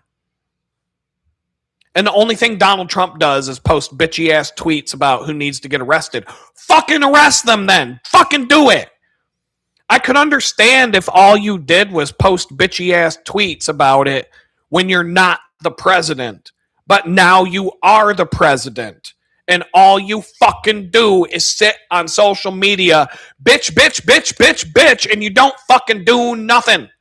You bitch about Pam Bondi not doing her job. You're her fucking boss. Fire her. Fire her.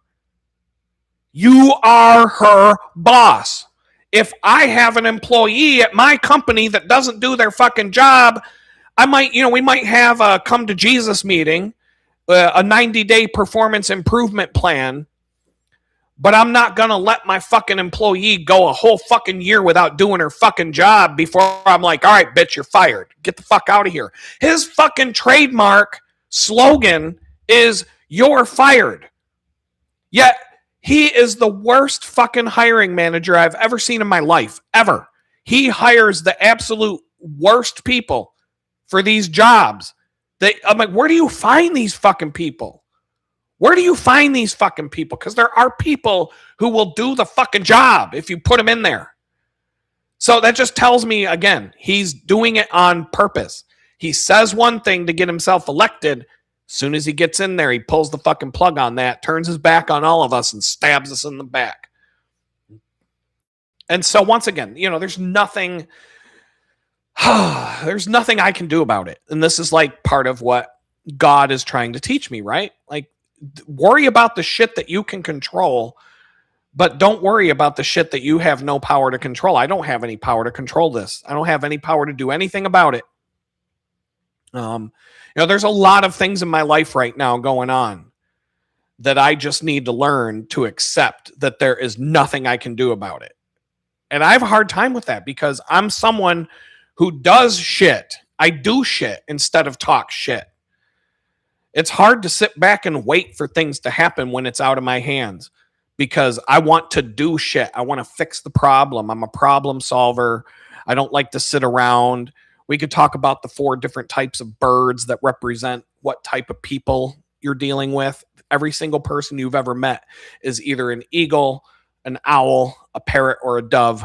That's that might be next week's episode right there. I might have to make a note of that. But I'm a fucking eagle, like through and through. Part owl, sometimes parrot. Tonight, I'm a part parrot because a parrot is somebody who can get in front of a live stream and just shoot the shit for an hour and a half without taking a break. But it's not my nature. I'm not an outgoing person. And to be honest, I am a hermit. This whole like YouTube thing was totally for me to go out and like be a party, like to be the guy who talks to everybody and gets to know everybody. That's not who I am. But sometimes you have to just force yourself to do things that you're not comfortable with or you don't like to do. And then you just get used to it and you can become that. I'm definitely not a dove. I'm not the peacemaker. I'm not the guy who brings peace. I'm the guy who gets shit done. The eagle. But you need all 4 of the people. Like, there's nothing wrong with the 4 kinds of birds. And if you're building a team, you need all the birds on your team. There's a whole bunch of shit that goes with this bird thing. That would take me an hour and a half to tell it to you. And I'd have to make a slide deck. And so, but it is interesting. There's a whole story about this that's funny. And then it leads into like, this is something that was put in my head back in 2015. And every single time I meet somebody in life, I figure out what kind of bird they are first. Like, I already know you're this bird. So Donald Trump, to be a president of the United States, you have to be an eagle. You have to be a leader. You have to be somebody who gets shit done. But like I said, there's nothing I can do about what happens in Washington, D.C. Donald Trump sits there and complains that there's nothing he can do about it because the swamp is too corrupt. I can't do anything about it. I want to do all this stuff, but they won't let me. Well, fucking do it. You're the fucking president. Didn't stop Joe Biden from rounding up half of his fucking enemies and throwing them in prison. So you can fucking do it. Believe me. Donald Trump is an eagle, but he's a parrot too. He's definitely not an owl. He's a fucking idiot. But he's a parrot. Parrot is somebody who's outgoing, like the life of the party, friends with everybody, charming, that kind of stuff. But the eagle is the leader. I'd say Donald Trump is like 50-50 on that. We can talk about this in depth. And I'm saying like right now, I already feel like that's next week's topic. What kind of bird are you? Unless something comes between now and then, that's going to stick in my head as a topic for next week. Because it's really fun. The story about how I had to learn this shit is funny to begin with. I was forced to do this against my will. I did not want to spend my day at work learning what kind of fucking bird I am. And I was pissed about it. There's a reason for it. But after I was forced to do this, the funniest part about it is that I use it every single time I meet a new person.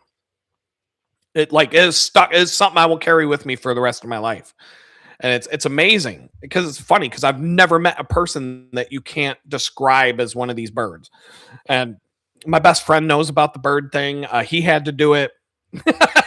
It's fucked up. I'm just gonna leave it at that. But the one thing I do have control over, the one thing that I could do right now is I can do exactly what Donald Trump does right now. I can do the same thing. I can sit around bitching about the crooked government on my YouTube channel and on my social media outlets all day long. I can do that. In fact, if I could make a living doing that, I would be fine with that. There are people out there who are making millions of dollars right now. We talk about the ways that people become rich that are not doing what you're supposed to do. One of the things that I see people making millions of dollars doing is sitting around bitching about the crooked ass government all day. That's what they do. That's their job. Why not me? I'm doing it right now. I'm good at it. I could do this all day. Where do I get the job? Where do I get that job application? Do I have to find it on LinkedIn? Where do I go? Where do I apply for this fucking job? Where do I get the money? Where do I get the money for it? I do it all day long anyway. It's like my passion. It's my life's calling, really. Why not make millions of dollars to do it? It beats the fuck out of working at a bakery or being a Walmart greeter when I'm 60 years old or whatever the fuck. I should be doing this. This is what I'm supposed to be doing. Making millions of dollars to sit around and bitch about the government all day. I would never be tired of my job. I could work 12 hours a day, 7 days a week, and I would never be bored. I would never be bored with my job. I would never be sick of it. And the best part about it is that these crooked pieces of shit in high places, they will never stop giving me new content for the show. Every day I'm going to wake up, there's going to be so much shit on the board to talk about that day that I don't even know where to begin. Like, I don't even know how the fuck does Alex Jones even do his job? Every time he sits down at his news desk at the InfoWars studio, there's a pile of fucking papers in front of him, and he's like, "Oh, I got the documents. 1776 will commence again. Oh, God!" And then they're doing this, and the New World Order's going down. Right? Okay, folks. I need to calm down now because right now I have to tell you right now what you have to hear. You see, right now on the InfoWarsStore.com, we're running a new special. Yes, you heard it here first. A new special on super male vitality big dick pills. Yes, ladies and gentlemen. The reason I can't let the camera zoom in on my desk right now or zoom out is because my dick is so big right now that I have to push it around in a shopping cart everywhere I go. My huge dick is so ridiculous, people. It is my secret weapon for fighting the New World Order. And for a limited time, because we have a limited supply, and when they're gone, they're gone. You can get your own bottle of super male vitality big dick pills on the InfoWarsStore.com right now for the low price of just $19.95 a bottle. You see, ladies and gentlemen, we have sourced the finest ingredients from deep within a monastery, hidden in the Himalayan mountains for hundreds of years. The most potent ingredient in the super male vitality big dick pills, aside from all of the other top quality ingredients, vitamins and minerals, is this: the biggest dickus root that only grows above elevations of 15,000 feet and only blossoms once every 30 years. And right now, my friends, we here at the InfoWarsStore.com have cornered the market on the biggest dickus root. And we have control over the entire supply during this root blossoming cycle. Ladies and gentlemen, I implore you to visit InfoWarsStore.com right now to claim your own supply of super male vitality big dick pills for the low price of just $19.95. Act now, because at this price, these are not even going to last until the end of today's show. We're going to have to put a limit of 2 per customer. We're going to have to put a limit of 2 per customer just to calm down the demand. These pills are flying out the door right now, ladies and gentlemen. All right, let's get back to talking about today. That's Alex. There you go. I could do that. You just saw it. I can do exactly what he does. I could bitch about the government all day and sell big dick pills and snake oil all day long, and I could make millions of dollars too. What the fuck why am I working? Why am I doing a job? Like, I don't even know what I'm doing anymore. And but I don't know, man. That's I don't even know, man. I see all these other people doing it, and here I am. I got to figure out how to get past the YouTube shadow ban, and figure out what I'm gonna do there. But I don't know, man. New year, new me. I just got some stuff to figure out. That's really what it boils down to. The whole oh my god, yeah, the Alex Jones bit. Oh my god. I channeled the spirit of Alex Jones to come out of me, and now I'm like having a hard time refocusing on everything. People, sometimes it just takes over, the spirit of Alex Jones, and I just have to. I'm ready to fight the New World Order. So, I don't even like Alex Jones anymore. Like, I look at him as like he's controlled opposition. He was one of the people that helped.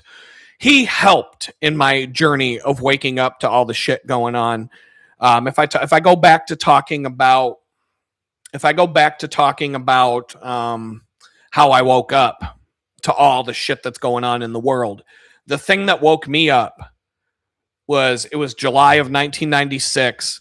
And it was the plane crash of TWA Flight 800 off the coast of Long Island.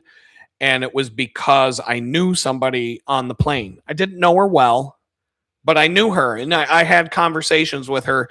She used to come in and bother me. I worked at Kinko's while I was in art school. And she used to come in and drive me nuts with her stupid ass. She used to have me make color copies of slides of her artwork all the time. And she was just a pain in the ass. Nobody liked her at the store. But the thing is, I had that same attitude that I have at the bakery. I just didn't care. I'm like, yeah, it's a shitty job. It's what it is. I had a homeless guy who used to come in and have me like write stuff for him because he was illiterate, and he found out I would help him.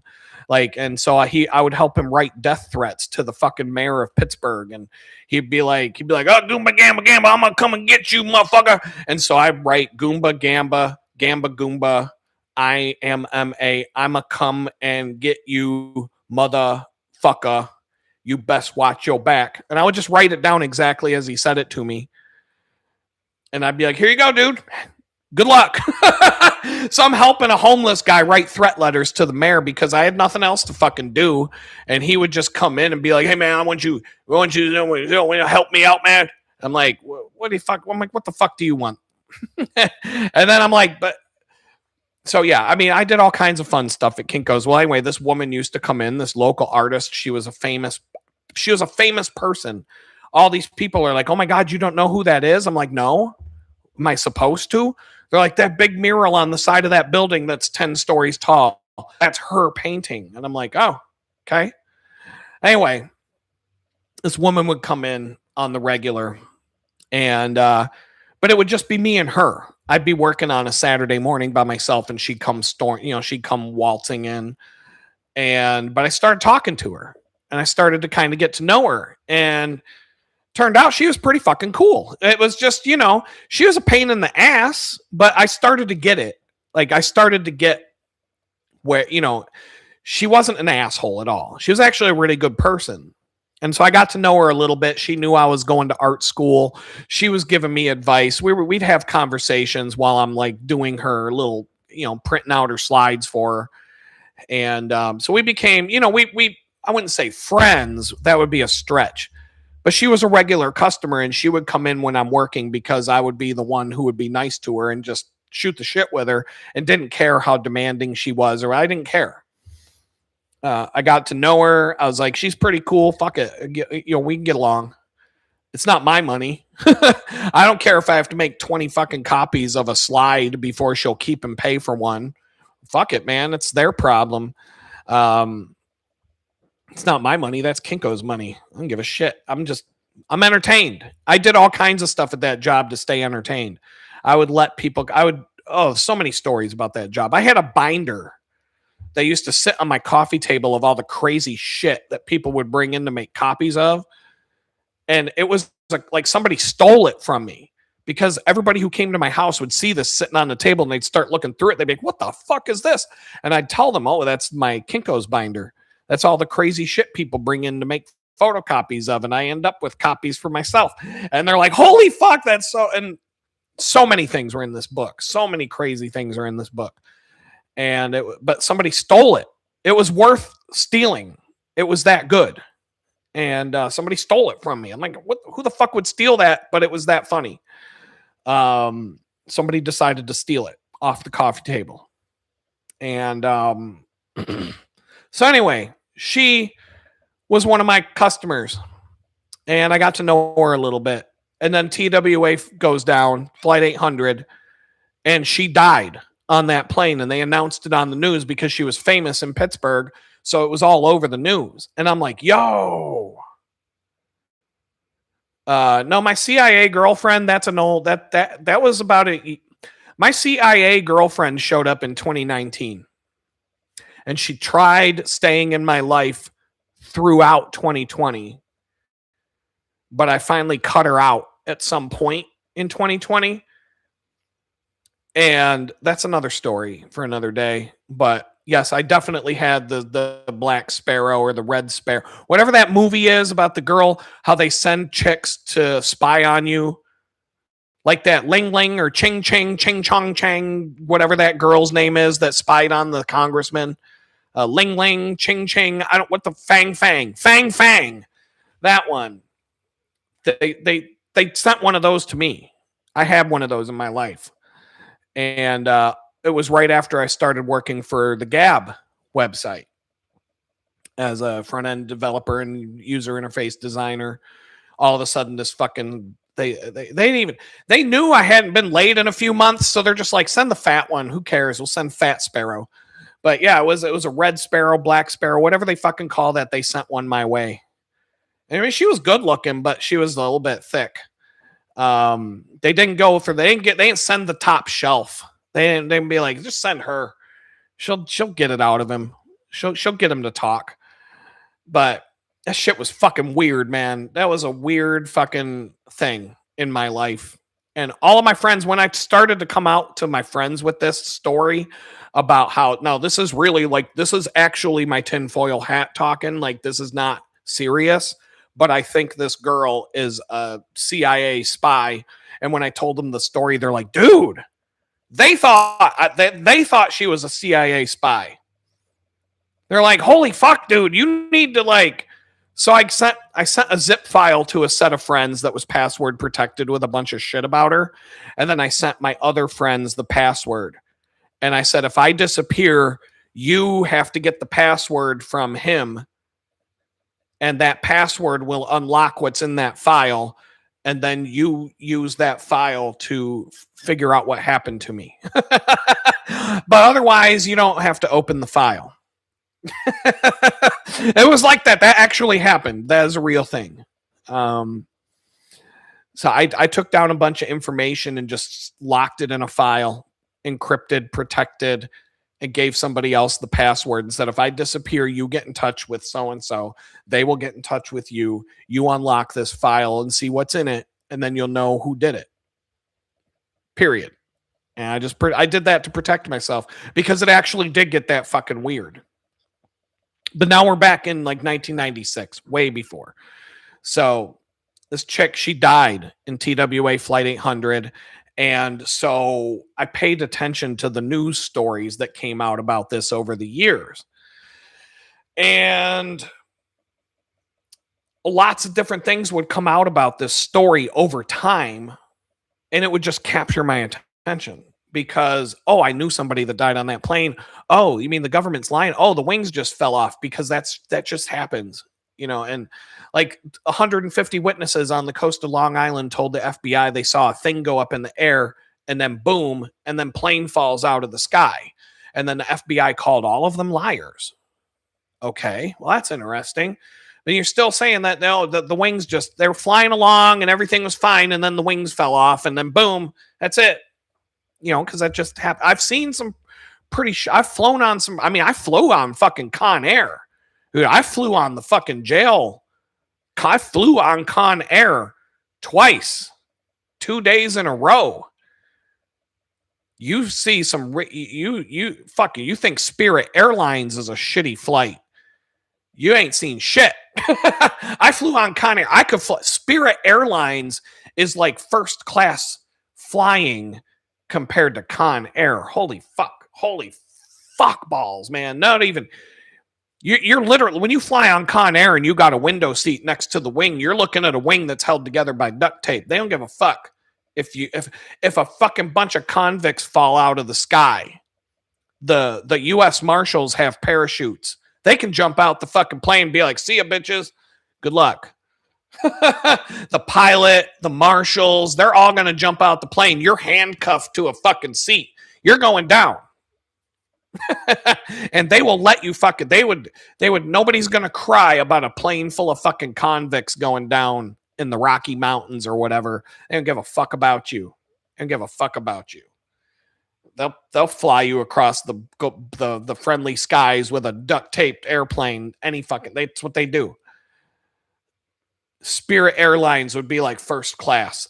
There's no way I could ever complain on a fucking flight after going through that shit. Oh, hell no. Oh my God. That was one of the worst days of my life. 2 days of my life. Oh, I'm having flashbacks right now. It was so bad. So anyway, where were we? Okay, plane. Yeah, wings fall off of a plane. Plane falls out of the sky. It was shot down with a missile. The FBI called everybody who saw it liars.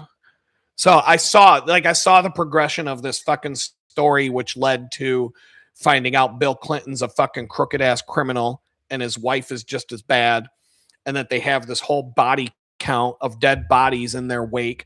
All these people that kill themselves by shooting themselves twice in the back of the head, shit like that. Some guy tied himself together and put himself on the train tracks so that a train could run over him, and that was a suicide. Like, that's how it rolled. And back then, you would go to like the conspiracy theory meetings. The radio show, the talk radio shows would have like gatherings where you go to a dinner and there'd be like a guest speaker who just wrote a book. There was a guy I went to see speak. His name was Ed Timperlake. He wrote a book about Bill Clinton called Year of the Rat. I remember this.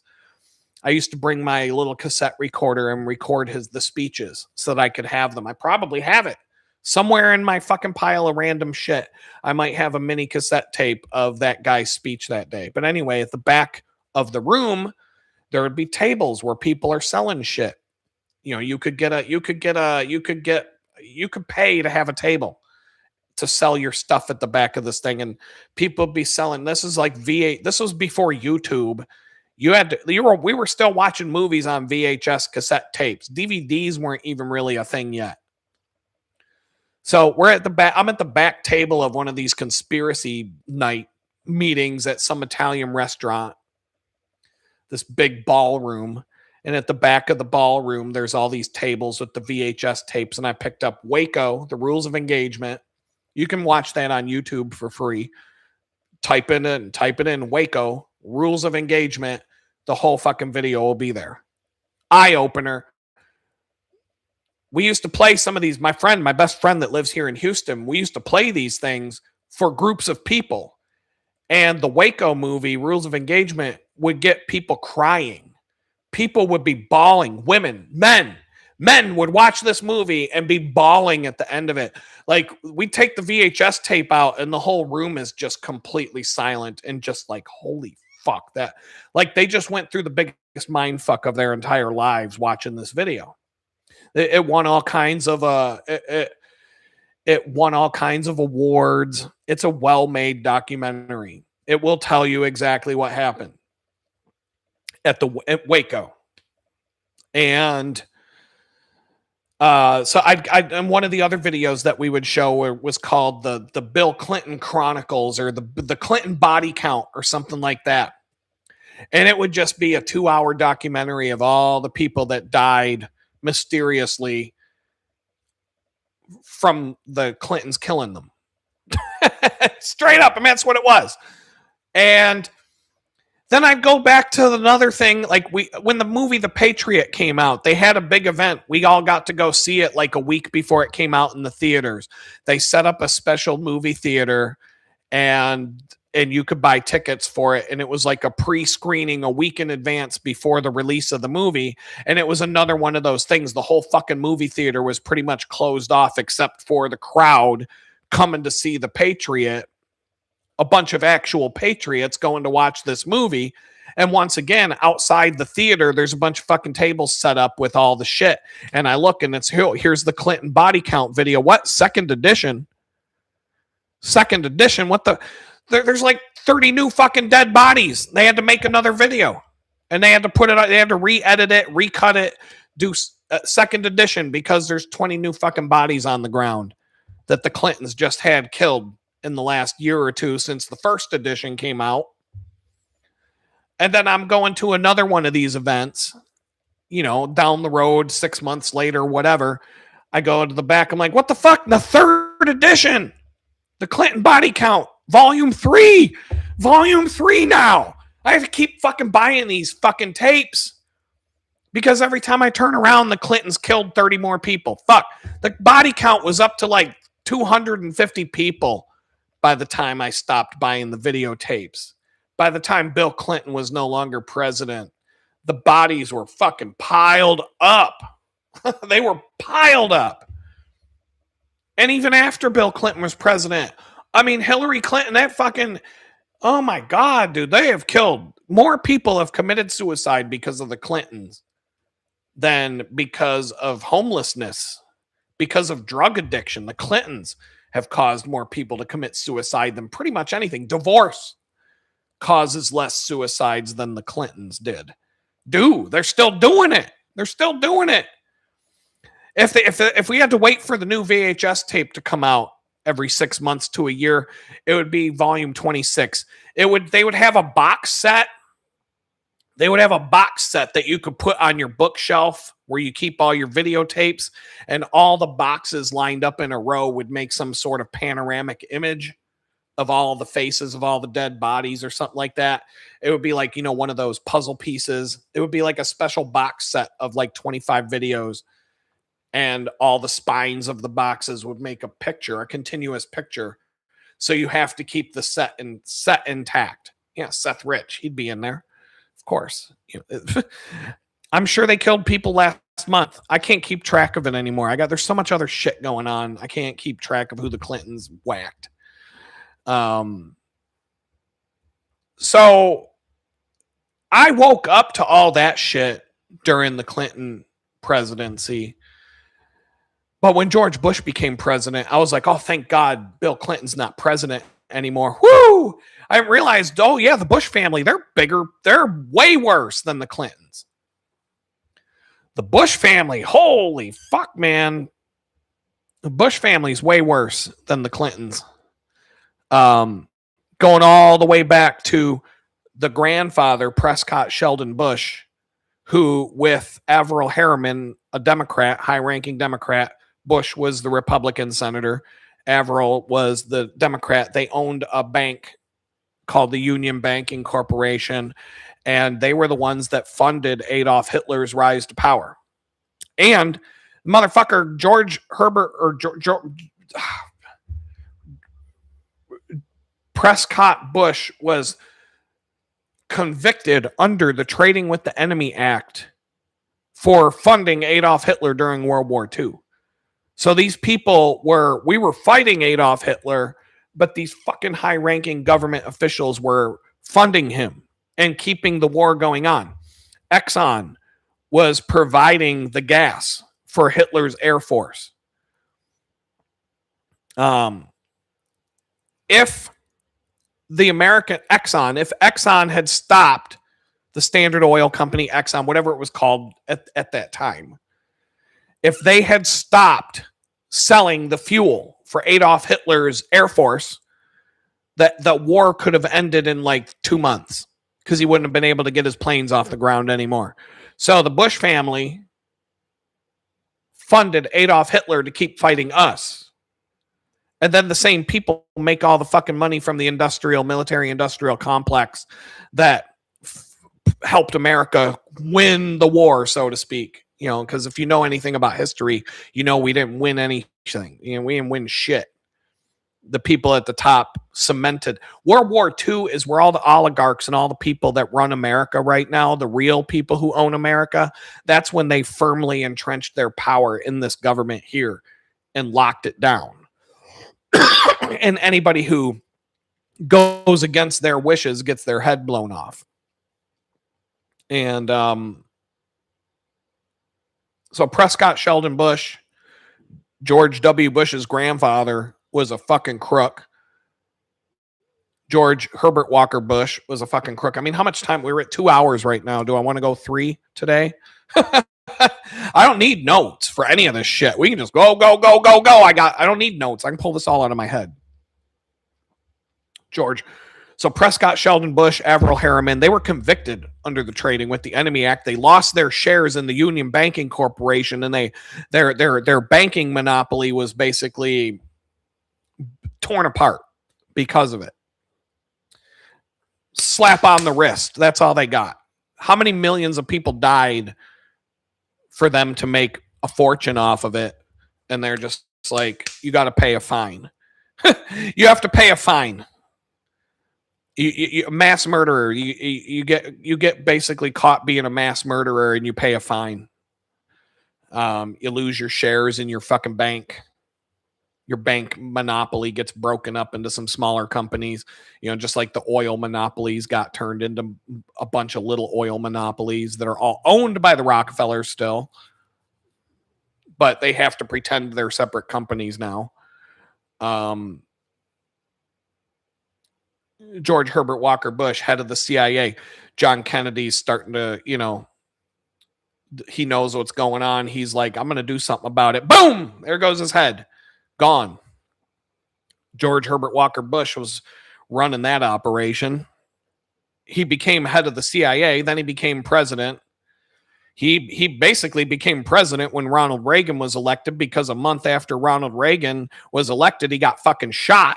And the guy who shot him, his name is John Hinckley. The Hinckley family and the Bush family were really good friends with each other, and they were all having dinner together a few nights before John Hinckley, the crazy one, went and shot Ronald Reagan. And they found that, I don't know where to find this. I've heard this, but I don't know where you can look this up to see if it's real or not. But they supposedly found in John Hinckley's pocket, after he shot Ronald Reagan, a phone number that was a private phone number of George Herbert Walker Bush, the vice president at the time. He had the dude's private phone number in his pocket.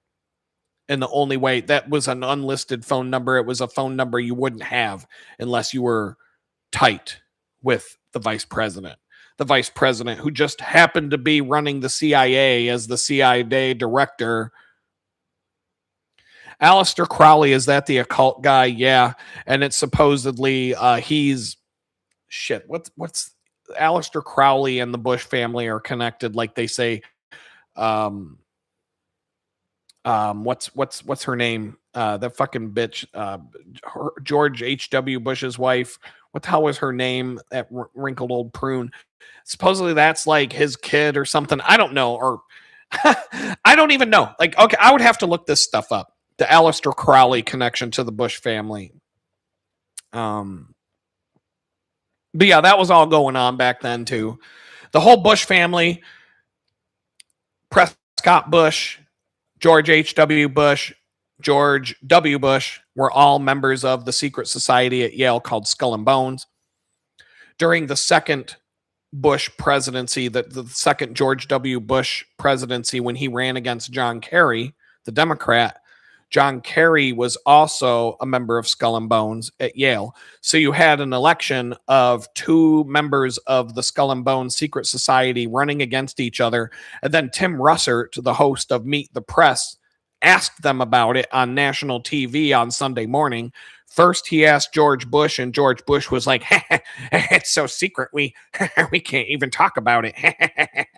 And then John Kerry was like, "Oh, it's a secret, so we can't talk about it." And then he asked George Bush one more time when he was a guest on the show. And then Tim Russert's dead a few weeks later, just poof, gone. Just like when Joan Rivers died right after she told everybody that Barack Obama's wife is a tranny. She died like right at, oh, she was old, and old people die. Yes, they do. Usually they last a few weeks after calling Obama's wife a transgender. That was very ironic how quickly she went downhill from that day. I'm just, we're going around in random. We're not going linear on the timeline right now. We're just talking about stuff. Where were we? Oh, so the book. If you want to read a good book, I'll pull this up. I'll go to the web browser. Oh, give me a second. 2 good books. These 2 books will wake you the fuck up. And you can read it for free. You can find it on a PDF. You can download both of these books as a PDF without even trying. I used to own both of these books because they were worth having. Okay, so that's one of them.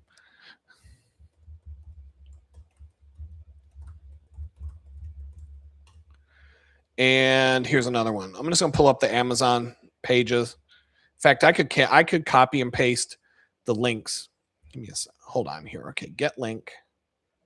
Copy. All right, we're going to copy a couple of so the first one here, we're going to share my screen. I'll put the video in the corner.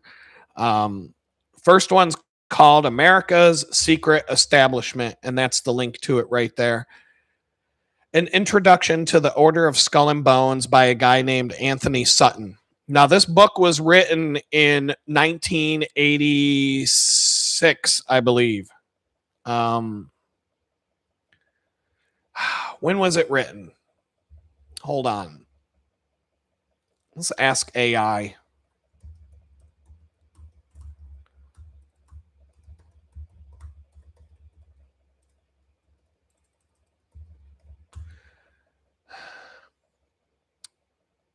Early 1980s. Okay, it was 1983. 1983 is when he wrote that book. And it talks about it's a book about the Skull and Bones secret society at Yale, and how basically all of the prominent members that come out of this secret society end up in high positions of power. Presidents, George W. Bush. But he doesn't talk about George W. Bush because the book was written in the early 1980s. So Ronald Reagan had just been elected when he wrote this book. And the Tafts, the Rockefellers, Pillsburys, the Bush family, senators, etc. There's so many crazy things. But when I read this book, it was George W. Bush was president. So this book was even crazier because this guy laid it all out before all the shit happened.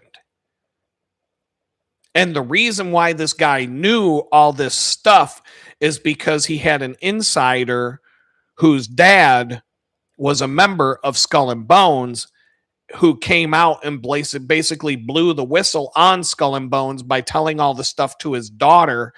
And then his daughter passed on the information to him after her dad died. And that woman was this woman here, a woman named Charlotte Iserbyt, who wrote a book called The Deliberate Dumbing Down of America, which is a whole book about the educational system of America being designed by the Rockefellers and, these members of these secret societies to make people stupid in our country, to do exactly what George Carlin said, where they just want people who are smart enough to push the buttons and run the fucking machines and do as they're told and follow orders, but they don't want people who can think for themselves. They don't want critical thinkers. They want obedient workers. They want people who do the work, don't fight back, don't question anything, and just do as they're told, so that these fucking people at the top can just rule over us with an iron fist while tricking these fucking retards into thinking that they're free. And this book is about the educational system. I guess she was a teacher. I don't know exactly what she was. But this is the woman whose dad was a member of Skull and Bones. And I'll just give you a link to this as well if you want to check it out for yourself. But I'm telling you, you can download. All you got to do is type in the title of the book, space PDF into Google, and you'll find PDFs to download. You can download both of the books like that. Super easy to find both of these books for free. These are two of the best books I ever read about. So this book woke me up to like, oh, the Republicans are a bunch of corrupt scumbags too. And yes, you can get these books at the library a lot of times. Yes. The library, it should be a big library, but they're not like banned from the library. Now, if you're in Pittsburgh or a big city like that, the Carnegie Library in Pittsburgh is fucking huge. You can find pretty much any book you can think of. And if they can't get it for you that day, you just order it. You go to the table, you go on their website, you tell them what book you want. They'll get it for you. They'll get you any book you want. But you can download both of these as a PDF. I'm not even going to do it because I know I can find it in 10 seconds. You can too. Another book.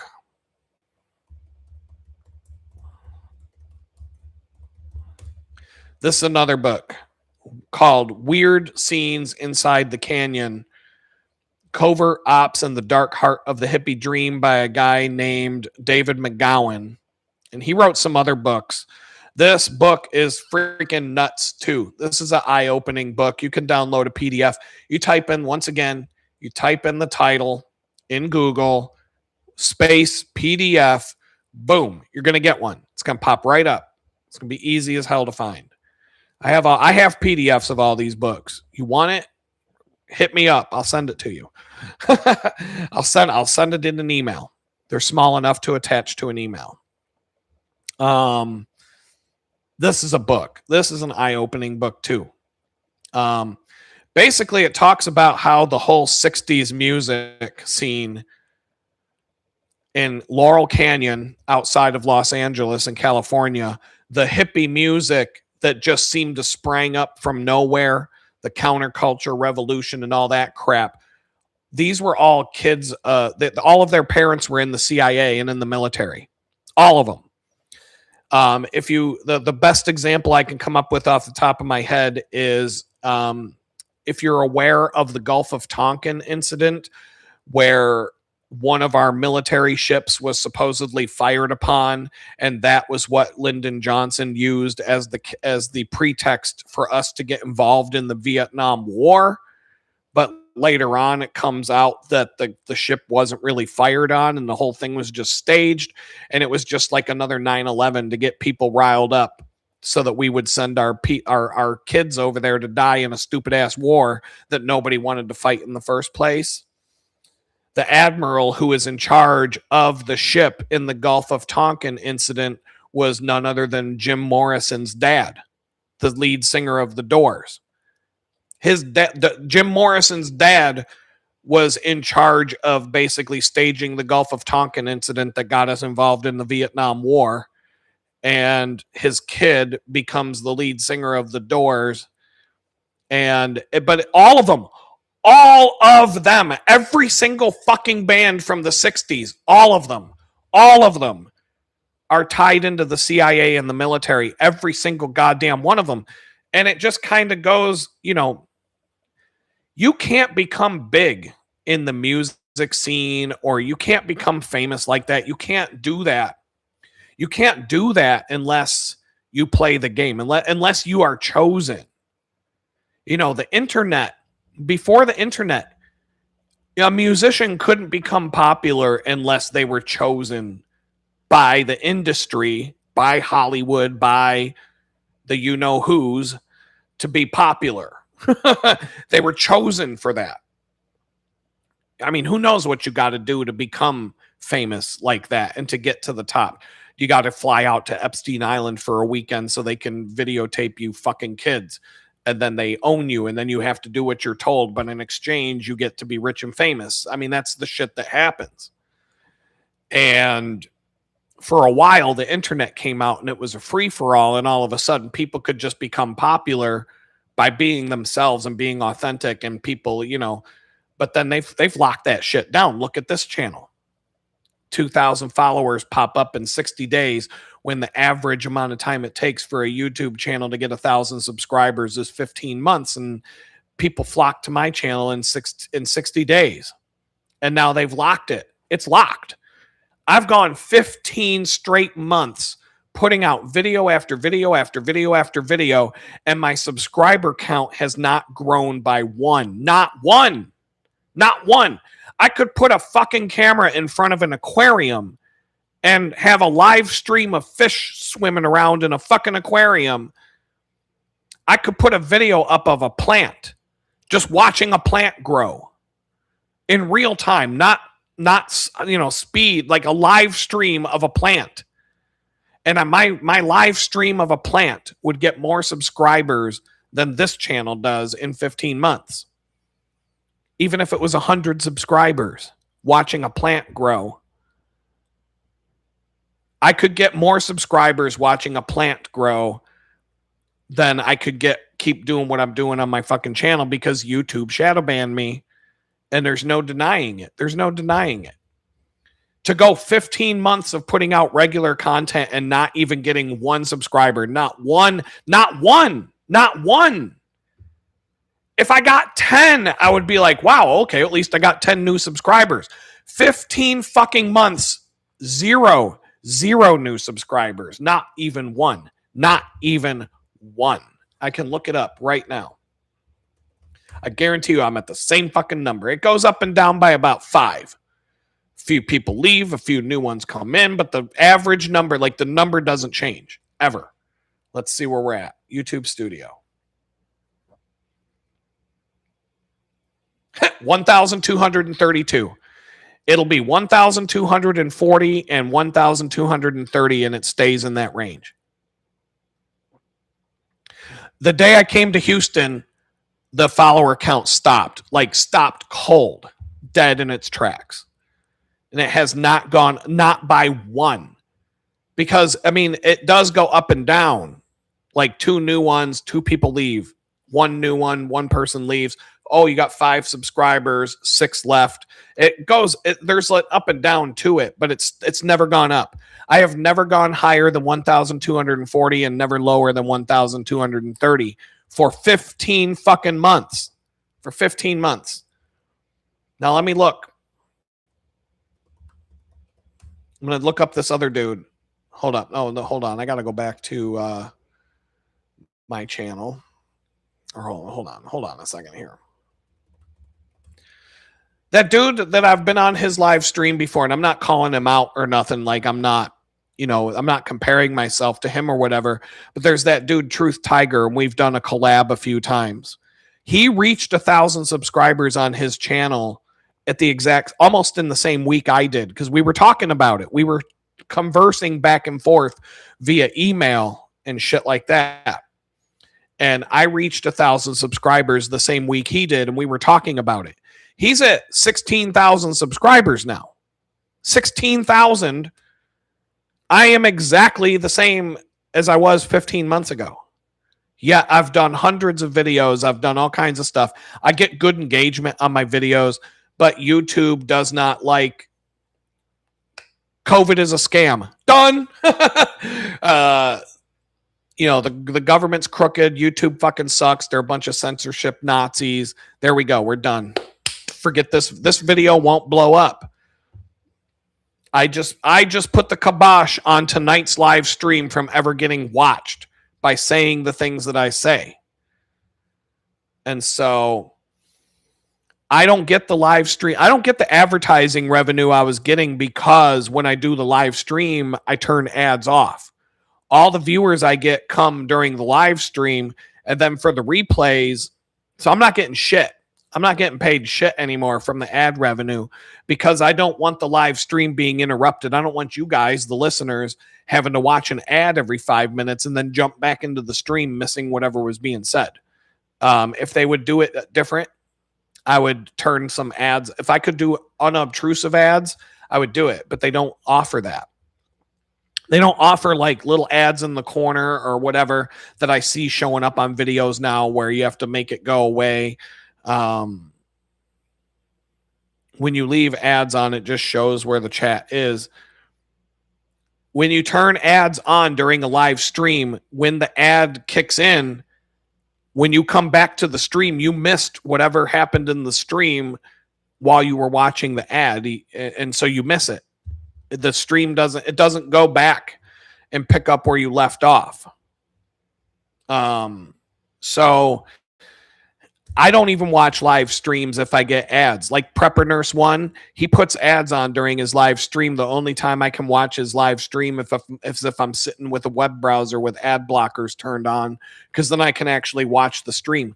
Otherwise, every 5 minutes there's a fucking ad, and then I come back after the ad and I've missed, however much I missed of the live stream, and it's a disruption. If I put up videos, if I went back to the old way I was doing it, where I just talk to you guys and then I post a video, when you watch the ad of a video that's, not a live stream, but you're streaming a video that's just pre-recorded, when the ad plays, the video pauses. And then when the ad is done, you go right back to where you were in the video and you didn't skip a beat. And so that's fine with me. I was a member on a channel and she had ads that only showed where chat was with no sound. They got different things, but I don't even know. Maybe I'll reach out to my agent at YouTube and see what the options are. But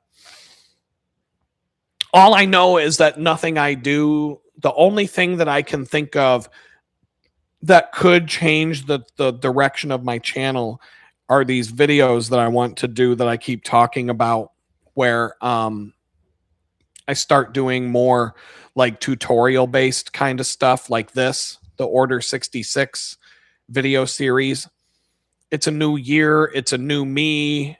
I have episode 1 scripted because I want these videos to be 10 to 15 minutes long, capped at 15 minutes. I will not, whatever I do has to be within 15 minutes. No swear words, just me sharing information with you guys and showing you how I'm going to do something in my life here. And then we've talked about this, how I'm going to go meeting my goals. Since it's January, this is one of the goals that I have to reach, is getting into a rhythm of doing these videos. But they're going to take more work. Live stream, I can do a 3-hour live stream with you guys, and it's less work than doing a 15-minute video for something like that, because that requires planning. That requires me actually scripting out what I'm going to say and reading it back to myself and timing it so I know it fits in 15 minutes. Then I actually say everything that I want to say in 15 minutes. And then I've got to record all the stuff that goes with it. The screen sharing, the me in front of the camera, the voiceover, all the stuff. And it's all time consuming. And then there's an editing job to go with it. And then there's some motion graphics and some other shit that I can use over and over again, a title sequence, a closeout sequence, all that kind of stuff. And then you got to create thumbnails and write descriptions, and it's a lot of fucking work. Photography school would be a good thing. None of that stuff is easy. Like this Order 66 video, to be honest, it's the easiest thing I can think of right now. It would be the easiest one I can think of right now that I actually could find the time to do. If I can free up more time and energy, then I can do better stuff. So I do have a little bit of a plan. Today was the first day of the year. I'm not going to lie. I sat and did nothing all day. I put up a thumbnail for the live stream. so that you guys would get some sort of advanced knowledge that I was doing it, because I forgot to do that last week. And I decided to fuck around and do nothing today and just enjoy my life. And tomorrow I'm going to get some chores done. I'm going to get caught up on chores. I'm going to get my laundry done, get my dishes caught up, straighten up the house, vacuum, mop, all that kind of stuff, make the bed, just all the stuff so that I can be comfortable in my home and happy and relax. Right now I'm kind of like, things are kind of out of whack. So I can't even, like Frank Lloyd Wright, the architect that created Falling Water, the Guggenheim Museum, the Johnson Wax Building, many famous buildings around America, like one of the most famous architects that ever lived, had a saying that went something along the lines of, you can't live a beautiful life unless you surround yourself with beauty. And it was like, the state of your home, how organized, if it's a clutter-free home that's beautiful and that everything has its place and everything's in its place, then your life will follow. When you wake up in the day, if you're surrounded by chaos, if the first thing you see when you wake up in the morning is a bunch of fucking chaos everywhere, then your whole life will be chaos.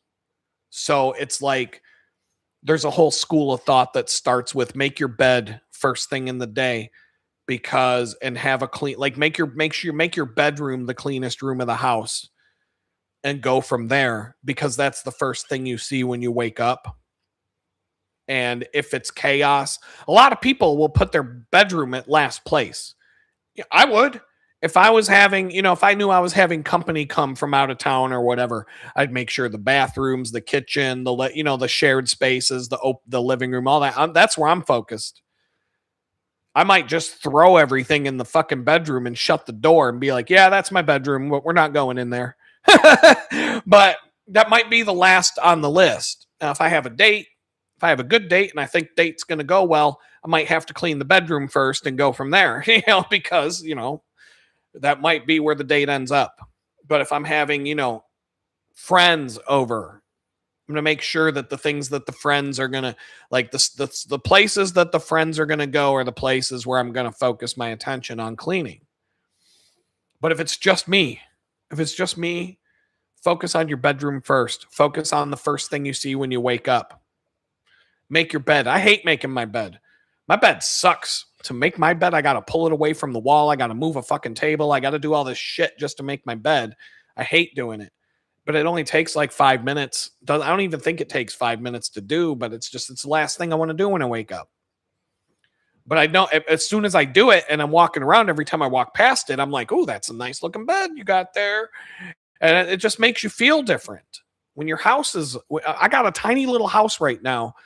So I can tell you that if I only spend an hour tomorrow, that hour is going to make a huge difference in how everything feels. But if I spend a day will be enough to get me all caught up on every chore and make forward progress on one or two things that it will be cleaner than the last time I dug deep and cleaned, like on a deep level.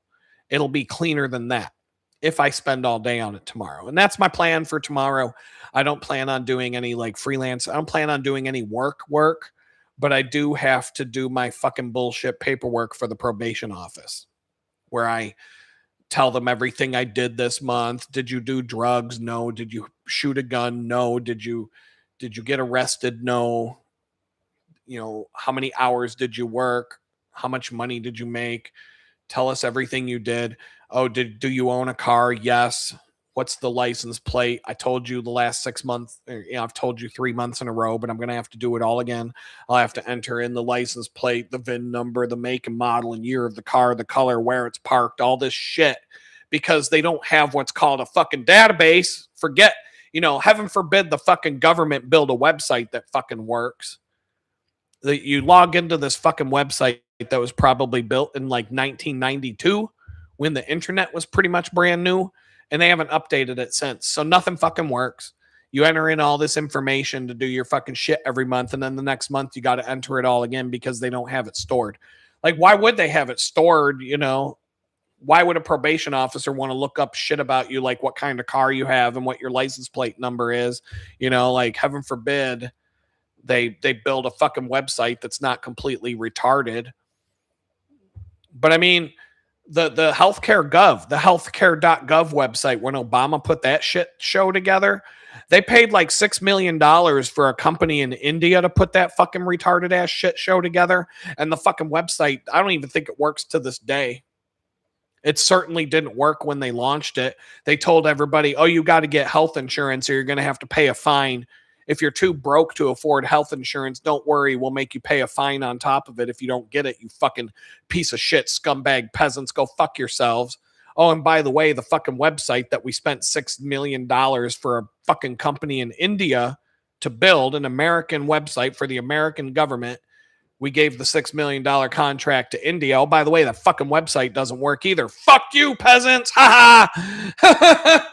Fuck these motherfuckers. Yeah, Obama, we're going to help all the people that can't afford health care. We're going to do so much good by telling them, well, if you don't buy it, you can pay a fine.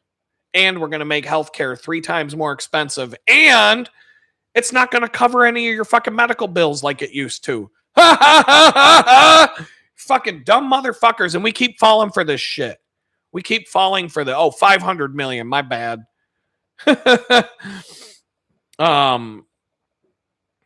Yeah, the Leering Center in Minneapolis. I mean, fuck, dude. Can I start a fucking Somali pirate daycare for Somali pirates here in Houston and get myself out of my fucking rut? Like, what can I do? What fucking scam is out there for me? What scam is out there for you? There's something on the table. How can I scam the fucking government for $1 billion and live the best life I can on your fucking dime? That is the secret I've been waiting for my whole fucking life. That's my golden ticket right there. If I scam enough money to become a billionaire, then they can't touch me because now I'm a fucking billionaire and I get to do whatever I want. I don't know where they go now because Epstein Island got shut down, but if I want to rape a bunch of fucking kids, I can go to some island somewhere or probably the basement of someone's mansion now. They probably had to take that shit underground. And, not that that's what I want to do, but that's what's available to you when you're in the club. I can kill people, get away with it. I can keep scamming people out of money, get away with it. I can start fake companies and bill the government billions of dollars and get away with it. There's a lot of shit on the table. Once you get your first billion, there's a lot of stuff available to you that wasn't available to you before. And you're never going to go to jail. As long as Donald Trump's president, you ain't going to jail. Tim Waltz. What the fuck? What's he gonna do next? What are we gonna find out next that he doesn't go to jail for? This is dudes that never going to jail. All these fucking people. There's the QAnon retards that think that, Donald Trump, it's all part of a 5D chessboard and it's all part of the plan and everything's going according to plan. What fucking plan? What fucking plan? Ain't no fucking plan. You know what the plan is? It's Lucy holding the fucking football for Charlie Brown. And the plan is, Charlie Brown, I'm going to let you kick the football this time. You're going to be able to, I'm going to hold the football. I'm going to let you kick it this time. Believe me, Charlie, this time I'm going to let you kick the football. Charlie Brown comes running up and she's like, psych, whoop, boom. Charlie Brown falls on his fucking back. That's what's going on. That's the QAnon crowd every fucking day. The so-and-so is going to get arrested. That's Lucy holding the fucking football saying that Charlie Brown gets to kick the ball. Trust me, this time I'm going to let you kick. That fucking cunt has been holding that fucking football in front of this kid, telling him, this time I'm going to let you kick it for the last 40 years of my fucking life. And that fucking cunt never let him kick the fucking ball. I'd have kicked that bitch in the face. I'd have been like, whoops. My bad. I'm not a good athlete. Sorry, Lucy. I'd have kicked that bitch in the face. After like the 5th time that she yanked that football away from me and made me fall on my back, I'd kick that bitch in the face hard. And I'm a soccer player. I could score a fucking goal from the midfield line when I used to play center midfield. Boom, I fucking nailed it. I could score a goal from midfield. I kick that bitch in the face. She's not going to be holding that fucking football in front of me anymore, pulling her bullshit. She's going to let me kick the ball next time. That's what Charlie Brown needed to do. Kick that bitch in the face. She'll never fucking yank that ball away from you again. But you're just Charlie Brown was just a fucking pussy. And it's the same thing with this QAnon shit. Oh, the next week, 2 more weeks, they're going to, all the arrests, 2 more weeks. 2 more fucking weeks and everybody gets arrested. Oh, that's all going to court martials. Oh, there's gonna be tribunals. Whoa. Bullshit, dude. How many fucking times can these fucking QAnon retards act like Charlie Brown thinking they're gonna get to kick the football this time? Finally, Lucy's gonna let me kick the ball. No, she's not gonna let you kick the fucking ball, you stupid fucking retards. Not unless you kick her in the fucking face. That's what you got to do. You got to kick that bitch in the face, knock her out. Then she won't rip the ball away from you again. But no, the QAnon's just going to keep doing their shit. I listen to some of the podcasts sometimes, like their fucking X22 guy. I can't stand him. Every now and then I just listen to his spiel just to see if he's still like, any day now, the next week they're going to get rounded up. The arrests are coming. Donald Trump, everything's going to plan.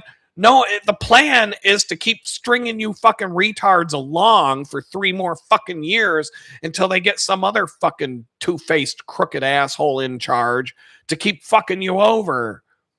There ain't never going to be an arrest. Nobody's going to jail. Donald Trump will fire Pam Bondi, maybe, who knows? And he'll put someone else in there who'll be worse than her. People knew Bondi was up to bad stuff decades ago, according to Angels in Our Midst. Yeah, I mean, I think Pam Bondi, have you ever seen that fucking dumb bimbo on Fox News? You remember Miss South Carolina? You remember her, like such as, and like, American youth are like missing like maps and stuff, and if they just had like reading and stuff in like schools, that like US Americans kids would like not be so illiterate if they could like read and such as, and like, remember that fucking dumb bitch Miss South Carolina, the meme from back in the day? That was Pam Bondi.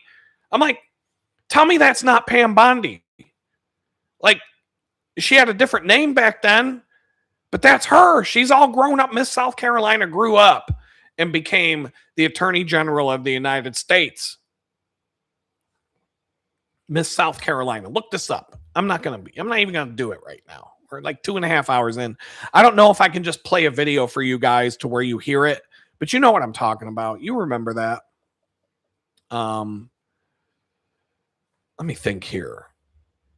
I used to listen to him all the time, but he always said, good old Dave. Yeah. I used to listen to him all the time, but he always says the same thing. Yeah. And you know what's very interesting? You know what's really interesting is, and that's very interesting, but it's, yeah, he says the same. Yeah. And I'm like, that dude, he just, where he must be making some, I mean, if he can make money doing that every day and you don't even know who the fuck he is, it's just some dude named Dave who you've never seen his face. You recognize his voice. He has never shown his fucking face once. Nobody knows his last name. Nobody even knows who this fucking guy is. And he puts out this video every single fucking day. And it's timely because he's talking about whatever's going on in the news that day. But it's never live. I mean, it gets released as a live stream, but it's never live because he doesn't interact with the audience. He never comments on, if you leave a comment under a video of his, he'll never respond to you. He's too good for the room. You know, like he's just, who the fuck is this guy? And where did he come from? And who the fuck is paying him to do what he's doing? Because that's all he fucking does. He does it so much that he can't have a job and be that guy. And he's always quoting Q. Yeah, he's always pulling up Q posts and stuff like that, of course. Yeah, it's very interesting. You said there's this phrase that he always used. You know what's very interesting is that is the phrase that he always used, but you forgot what it was. Well, that's very interesting. He says it, he'll say it 30 fucking times in an hour. You know what's very interesting is blah, blah, blah, and that's very interesting. And I'm like, you know what would be really fucking interesting if one of the things that you said was going to happen actually did, but you've been grifting off of this Q bullshit since 2016, 2017, and ain't nothing fucking happening. Yet you still got thousands of people listening to your bullshit every day. How? But Adam can't get one subscriber in 15 months, but this retarded ass bullshitter can get thousands of views a day every time he posts a new fucking video because he's got all these QAnon retards eating out of his hand. Because it's like Lucy holding the fucking football again. Oh, Dave, he just put out a new video. Lucy's going to let me kick the football today. Yeah, Charlie Brown. Yeah, go see what the fuck happens when you go kick the ball, you fucking idiot. Oh, you fell on your back again. Nobody could see that coming. Fucking idiots. So I'll listen to him tomorrow and report back to you what it was. I'll listen to it now. I might. I'm thinking tomorrow I'm going to bust my ass all day and then I'm going to soak in the tub. And his video is a good, like his podcast or whatever you want to call that is good. I'll take a camera tripod and I put a phone clamp on it. And then I put my phone in the clamp and I put it next to the bathtub. So when I'm soaking in the tub, I can call up a video, but I'll put on a video that I don't really have to watch. It's just like a podcast or something, and I'll sit there because otherwise I won't soak in the tub long enough to get the effect. Like I want to get out of the tub after like 15 minutes. But if I put in a video that's like an hour long, I'll soak in the tub for like an hour. I'll be a wrinkled up prune, prune hands and feet and all that, but I'll actually feel amazing when I get out of the bathtub and I've been soaking in the Epsom salts and the eucalyptus oil and all that stuff. And I got like it puts my energy back and I'll be all right. Yeah. You always listen to him in the shower because he's so loud that you can hear him. Yeah, he is loud. It's really loud. Sometimes I would put his videos on at night when I go to sleep. Like there's different people that I'll put on a video and then just roll over and close my eyes and let it play.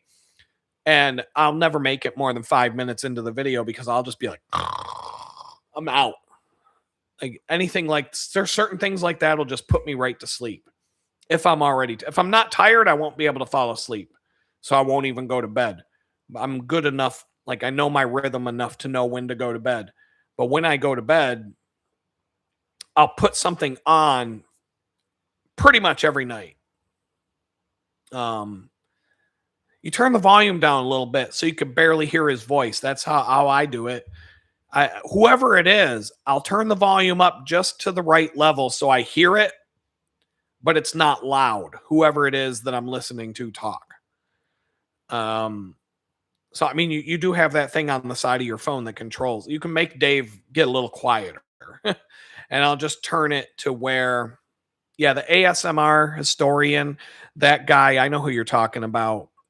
I have to listen to something that interests me. I have to listen to something that has my attention, but like I said, I will still fall asleep. If it's something that's boring or that I'm not into, I won't fall asleep and I'll roll over and I'll be like, I gotta fucking change this. I gotta find something else to listen to. This is fucking stupid. And I won't fall asleep. I'll get all agitated and not fall asleep if I'm not into it. So it has to be something that like that stupid comet that everybody's been talking about. Like, oh, it's an alien spaceship, the Atlas comet or whatever that thing is. There will be every fucking night there's something showing up in my feed about that stupid comet that's like a 2-hour long video of someone saying, oh, it's a bunch of aliens and they're in a spaceship and they're coming to get us and blah, blah, blah. And I'll just put that dumb shit on and let that go. And I'll be asleep 10 minutes in. It doesn't matter. It doesn't matter. I'll find something. There's all I have to do is go to the YouTube homepage and scroll. The algorithm knows what you want to watch at this point. The only problem is that there's stuff I want to watch and there's people that I want to know what's going on with. I subscribe to hundreds of channels and I never see any of the shit they post because YouTube puts front and center what they want you to watch. They don't want you to watch what I'm talking about. They don't want you to watch me. They want you to watch people. They want you to watch brain rot. They want you to watch dumbass shit that rots your fucking brain, or they want you to watch some fucking OnlyFans whore who's pretending to be, a Jesus girl. Oh, I'm all about Jesus, but go check out my OnlyFans and look at my titties for only $20 a month. There's all kinds of these fucking whores that are getting popular on YouTube, and they're just a bunch. All you got to do is type in whoever it is, OnlyFans, into Google. Oh, yep, there she is. She's got one. That's why she got so popular on YouTube all of a sudden. Her YouTube channel is just an ad to try and get you to go look at her titties for $20 a month or whatever. I'm not paying to look at titties. I don't even want to go to the fucking strip club, and that's real titties in your face, like right in front of you. I don't even want to go to the fucking strip club, let alone pay some whore on the internet to see her fucking tits in a video. I'm good. But they're everywhere. Every fucking genre of YouTube video has an OnlyFans whore at the top of the list. Auto mechanics. Scotty, rev up your engines. It's Scotty, the auto mechanic guy. He gets millions of views. There's some I'm guarantee you, if you go type in auto mechanic this or that, there's going to be some fucking whore in a thong doing an oil change, changing the blinker fluid on a fucking headlight, or some dumb shit, Paris Hilton bullshit. And it's all just because she's the number one auto mechanic because she's in a thong and a fucking bikini with her tits hanging out.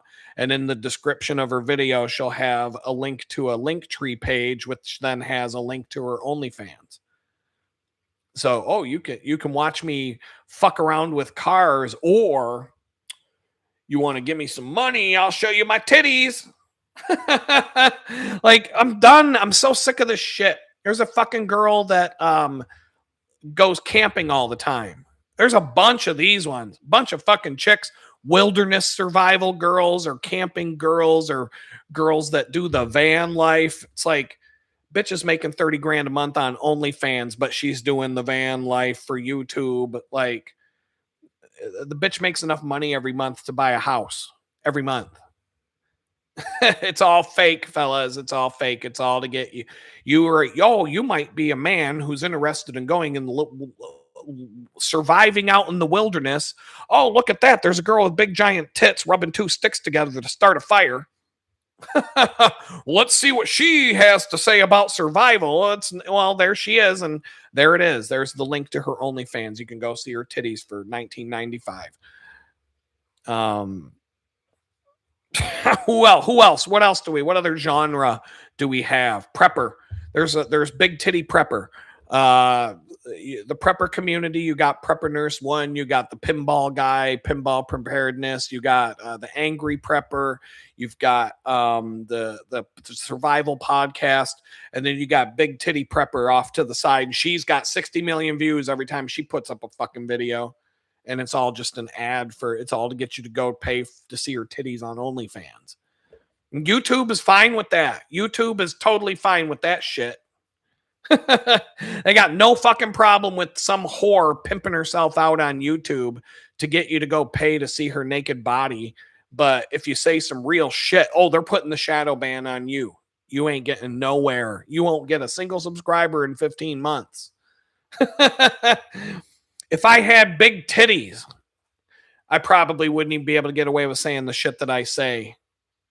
And therefore, I would only be making like $500 a month on my OnlyFans page. So I'd be doing horrible. Even the fucking, I'm telling you, there's a Jesus girl. There's a girl who talks about Jesus all the time. And I swear to God, she probably has a OnlyFans page somewhere where you can pay to see her titties. I don't got time. I don't care about this shit. I'm not paying a girl to see her fucking tits. I don't care. That's not. I'm just saying YouTube is full of this shit. And if you're a guy, they put this shit in front of you all fucking day long. Every time you're looking for it, you Google anything on YouTube. how to fix my Volkswagen. Oh, here's a couple big titties. She'll tell you how to fix your Volkswagen. Like it's fucking ridiculous. You got to scroll past all the big tits just to find what you're looking for. Because that's what they do. They're like the algorithm. Oh, he knows he's a guy. Oh, he just got out of federal prison. He's been single for a while. Let's show him the titties. Like that's what the algorithm does.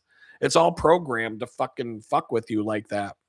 But I mean, what other genre of video do we have that would be useful? Oh, cooking video. I'm sure there's a bitch cooking in a fucking thong wearing nothing but an apron and a thong.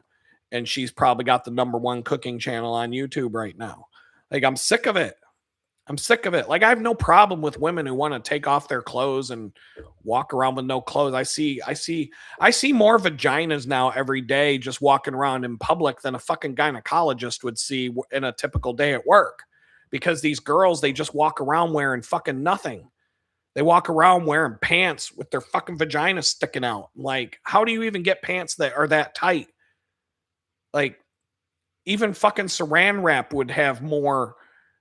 Saran wrap wouldn't even fit as tight as these fucking vagina pants fit that you're walking around in all winter long. And then in the summer, forget that. We got shorts that are basically not even clothes anymore. I saw at least a dozen vaginas yesterday just working at the fucking bakery. I mean, they just come in. They're like, here, look at my vagina. I want some cookies. Here, take a look. I'll show you my cookie if you show me yours. All fucking day long. And I'm just like, come on. I'm like, yeah, I'm going to look. I'm a guy. You want to show me your vagina? I'll take a look at it. All right. Yeah, it's a nice vagina you got there. But that's what they fucking do now. Everywhere you look. I always thought being a gynecologist would be all right when I was in high school. I'm like, that would be a decent job. You don't even have to be a gynecologist anymore. You see more vagina just walking around the mall. You'll see 100 in an hour. Go to the shopping mall. You'll see more vaginas at the fucking mall than you'd see on Pornhub in an hour. I'm telling you. It's fucking retarded, man. These women are fucking nuts these days, man. And I don't want that shit. I don't even want a girl anymore. I don't even want a girlfriend. Not if that's what's on the menu. I don't want it. I'm not hungry. These bunch of attention-seeking whores getting paid. I don't want a fucking girl with an OnlyFans page where she's getting paid to show her tits off to a bunch of strangers. Yeah, I don't need that.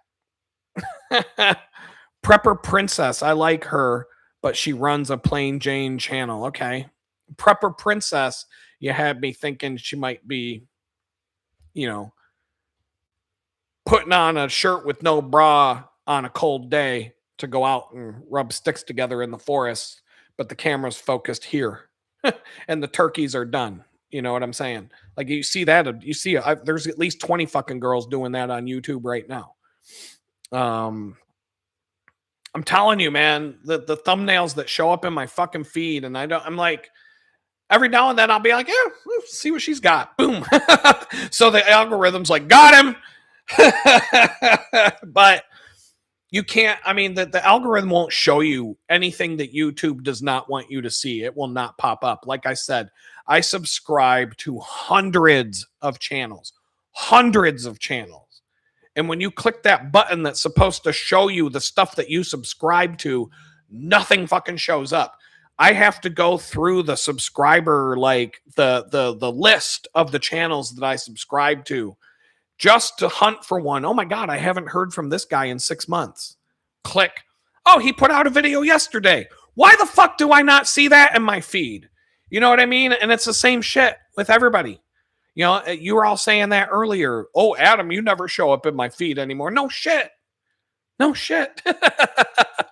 You got to ring the bell and subscribe and all that. Yeah, you can do all that. And they still won't show you. They won't tell you that I'm going live. They won't tell you that I put out a new video. They don't want you to know what I had to say today. I could probably chop up today's live stream into 20 different short videos to put on the shorts feed of all the things that I said today that they don't want you to hear. And then that would make my channel really blow up. I'd probably lose half of my subscribers for that.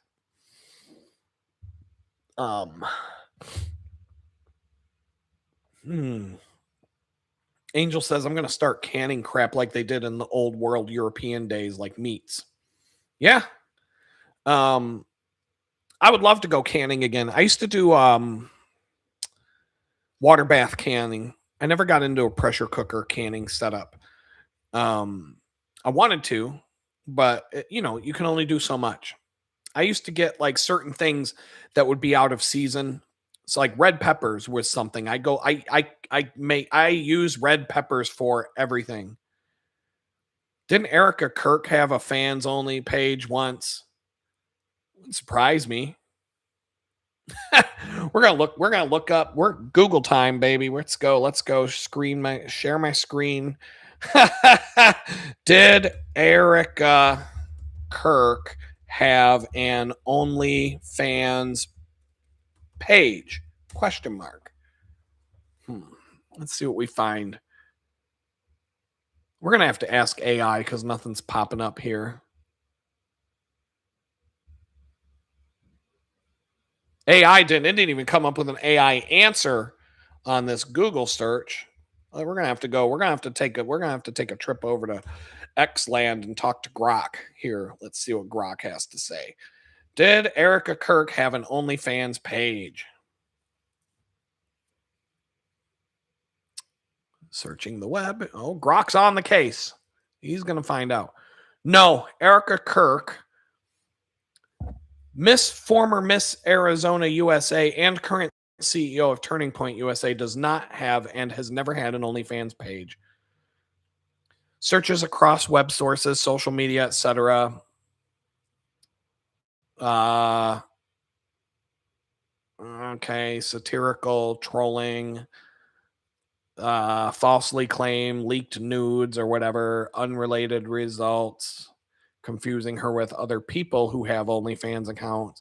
Her public profile focuses on faith-based entrepreneurship, fireworks, grieving, podcasting, grifting, etc., etc. No, she didn't have an OnlyFans page.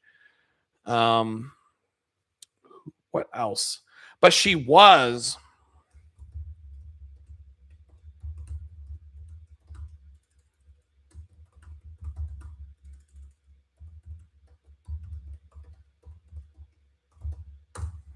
Wasn't Erica Kirk in a Donald Trump beauty pageant once?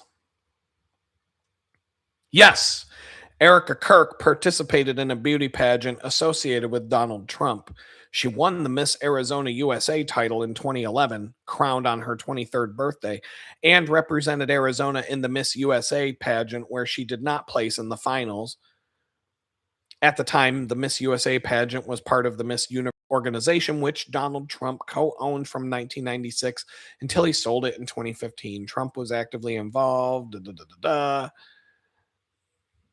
While she did not win the national title or have a direct personal interaction with Trump documented from the pageant itself, her participation in Miss USA 2012 means she competed in a Trump owned beauty pageant system. Pageant. Okay, so. Yeah. I thought that was ironic that the Google search didn't return an AI generated answer, because pretty much every Google search now, almost every Google search you do will come up with an AI generated answer of some kind. I just think it is kind of weird that we have a president who used to own chicks, beauty pageants. Like that's kind of funny. I mean, we're just fucked. America's just fucked. 2026, baby, bring it. I just want to rip the fucking band-aid off, get this shit over with, get the apocalypse going, the 7 years, the tribulation, the abomination of desolation, whatever it is. I'm cool. Bring it. Bring it. I'm sick of waiting for it. I'm just sick of waiting around for the fucking inevitable. The Bible says it's going to happen. I believe it's going to happen. I think we're close. I think we're closer than we've ever been. Haha. 1 year closer. How much longer can this shit show keep going before it finally just caves in on itself? That's what I need to know. How much longer can this keep going before it's just game over? Like, it just don't seem Like, it just doesn't seem like this shit can keep going. Do you listen to Jimmy Dore? He's been going ballistic on Erica Kirk's behavior. Shit, man. I bookmarked so many Erica Kirk videos on the doom scrolling that I get into every now and then. Oh my God, dude. That shit is so fucking whack. We could do 3 hours on that for a live stream talking about her, the grieving. Yeah. I hope I'm lucky enough to have a wife someday who throws off fireworks every night that she's grieving my assassination and taking all my money and living her best life from all that money that I earned for her and that company that I set up for her to take over for me. Yeah, and all that life insurance that got cashed in and everything else, man. She can afford a lot of fucking fireworks off of his life insurance. America's 250th anniversary is 4th of July this year. And we're not going to have any fireworks if she don't stop grieving. The fireworks, or it's going to be so fucking expensive because the supply and demand. I mean, the fireworks are going to be gone. So who runs Chat GPT? I don't know. The demons. Aren't all AI bots just demons that found a way to talk to us? That's what I keep being told that they are. It's just that is actually the plot. If you ever get into video games and you've ever played the Assassin's Creed video game series, the entire plot. Now, the Assassin's Creed games, there is Assassin's Creed 2, and then there's what's called the Ezio trilogy. So there's 3 more games, and then there's Assassin's Creed 3, but it's the 1, 2, 3, 4, 5, 6th game is Assassin's Creed 3. And then the story basically ended, but they kept making more Assassin's Creed games, but the story's just completely fucked up now, and it makes no sense. It's like they got to the end of the book, and they're like, oh shit, now what do we do? But the whole plot of the Assassin's Creed series is that the ancient gods, Minerva, the Roman gods, Mars, Jupiter, all these, Zeus, and all these fucking pricks, were aliens from another planet or some shit. And their spirit, they ruled over humanity with an iron fist or whatever. And then humanity figured out how to kill them off, but humanity really couldn't kill them off because their souls are trapped in some sort of fucking, thing or whatever.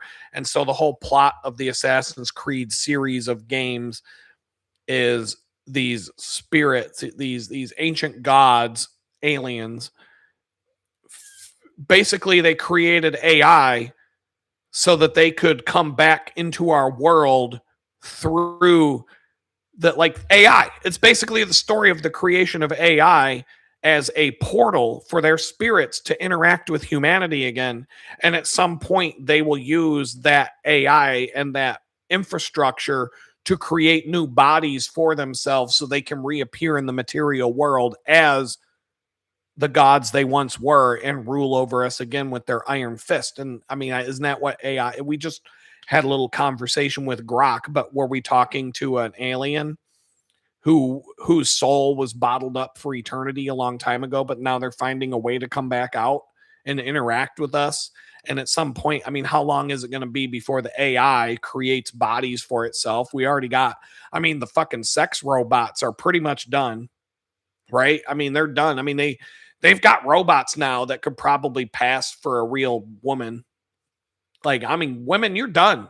You're done. As soon as we got sex robots that can walk around the bar and you wouldn't even know that it's a robot because they're so realistic looking and they talk to you and they, and they're better in bed than any girl you've ever known in your life. And then they do your dishes and clean up your house and shit. Like, what the fuck would you need a girl for at that point? Why would you even need a girlfriend or a wife anymore if you got the robot that does it all? And you can just like turn it off and put her over in the corner when you don't want to deal with her bullshit anymore, et cetera, et cetera. But if they can make that, and they're this fucking close. They're this fucking close. If they can make that, then they can make robots that take over the entire world and enslave all of us. And we can do nothing about it. And they can kill off all of humanity in like 15 minutes if they wanted to. And we're almost there. We're almost there. It's either going to be like, it's going to be some weird ass shit, man, for our future. It's going to be like the Terminator and Stranger Things.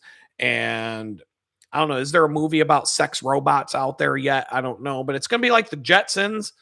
But Rosie, the robot that does all the chores and makes all the dinners and everything, she's going to be like a hot sex robot instead of some fat, like, some fat housekeeper robot with an apron on. Um, it's gonna be some twisted. It's good, like that show Black Mirror, but way more fucked up. We're done. We're done. We're done. I mean, I can't. 2026, man. How many more fucking years can we go on before the whole thing just falls apart?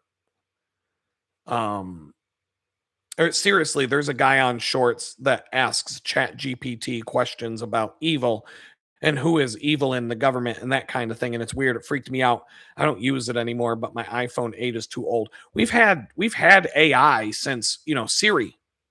When Apple came out with Siri and everybody's asking Siri questions and Siri can control your fucking house and then Amazon Alexa and all that crap. We've had AI for a while. It wasn't Chat GPT. Everybody thinks Chat GPT was the first. No, we've had this shit for years. Google was AI before we had AI. We've been training the robots going all the way back to the 90s since the internet came out. The whole thing was just all the shit that we've ever put out on the internet is what the bots are using to train themselves with now. We gave them everything they needed to learn how to take us over. It's all, they're going to become self-sufficient. It can't be that long. Maybe the Antichrist is human form, like a robot, an AI bot that nobody even knows is a fucking robot because it's so convincingly human that you wouldn't even know that it's a bot. Like the sex robots that are coming out. It's coming out. They're coming out with it. It's gonna be fucking weird, man. This is gonna be a weird future. There's gonna be some fucking billionaire pedophile with a bunch of little robot girls running around, but you think they're real little girls, and that's what he's into that shit. The Epstein Island people, but they don't get in trouble because it's robots and it's not real girls. You know what I mean? Like they're I guarantee you they already get some fucking billionaire's already got that shit on his yacht. Fuck, man. I'm telling you, man, I can come up with some fucked up thoughts of what's going on in this world or what might be going on. And I guarantee you that whatever is going on is 100 times worse than the wildest shit I could come up with in my imagination. If I can think of it, imagine what they're actually fucking doing. Like, just let that sink in for a minute. And with that, that's probably a good place to end it today. We're 3 hours in. I say it's going to be 2 hours, but you guys make it fun. Your comments make it fun. I'm glad y'all came to hang out. And so next week I'll do the 4 birds thing, the eagle, the parrot, the owl, and the dove, and I'll explain it. I got slide deck. We can put slides together. We can talk about this. Then you will know how to identify what kind of bird you are and what kind of bird other people, like even the people in the chat. I can scroll through the chat and I know what kind of birds you are just from reading your chat messages and stuff over time. The ones that are, the regulars, I can definitely figure out who's the dove, who's the eagle, who's the owl, who's the parrot. At work, same thing. There's parrots, there's doves, a couple of eagles there flying around, a couple of owls. They all fit in. Everywhere I go, I can see the kind of bird you are. So we'll talk about that next week. That's like an hour-long talk right there. That'll make it easy. All I need to do is put up a slide that shows the 4 birds and boom, we can go from there and talk all day. There's a funny story to go with it as to why I had to learn about these fucking birds in the first place is a story in and of itself. I was so angry that day. I was really upset. I was throwing a fit. I was literally throwing shit around in my office because I was pissed about this. And I went home and threw a fit when I got home because of it. And well, we'll talk about it next week. With that, I was too busy raising kids in the 90s. I barely knew how to use the Apple desktop back then. I never really learned about computers, just how to use the basics and what to stay away from. Yeah, I get that. The only reason I know computers as well as I do is because my stepdad was a software engineer, and we always had computers in the house. Always. Tons of computers everywhere. And when I was in school, when I was a little kid, we had computers in the school, but it was like special. The computer in the back of the classroom, or the computer in the library, or whatever. I always got plucked out of class, and out of like, I always got put with like the smart kids to go learn how to do the computer stuff. I made a video game when I was in fourth grade, like a car racing game. When I was in the fourth grade, I learned how to program enough to make a video game. And I always got to do like all this computer shit when I was a kid that even the other kids in my classes didn't get to do. And so I got like all this advanced prep when I was young.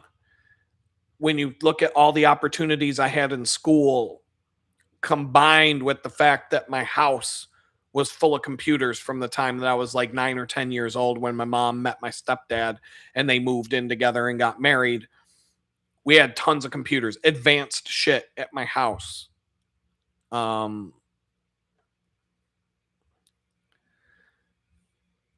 owls are predators, but not in the sense of this this thing. But we'll talk. We'll talk.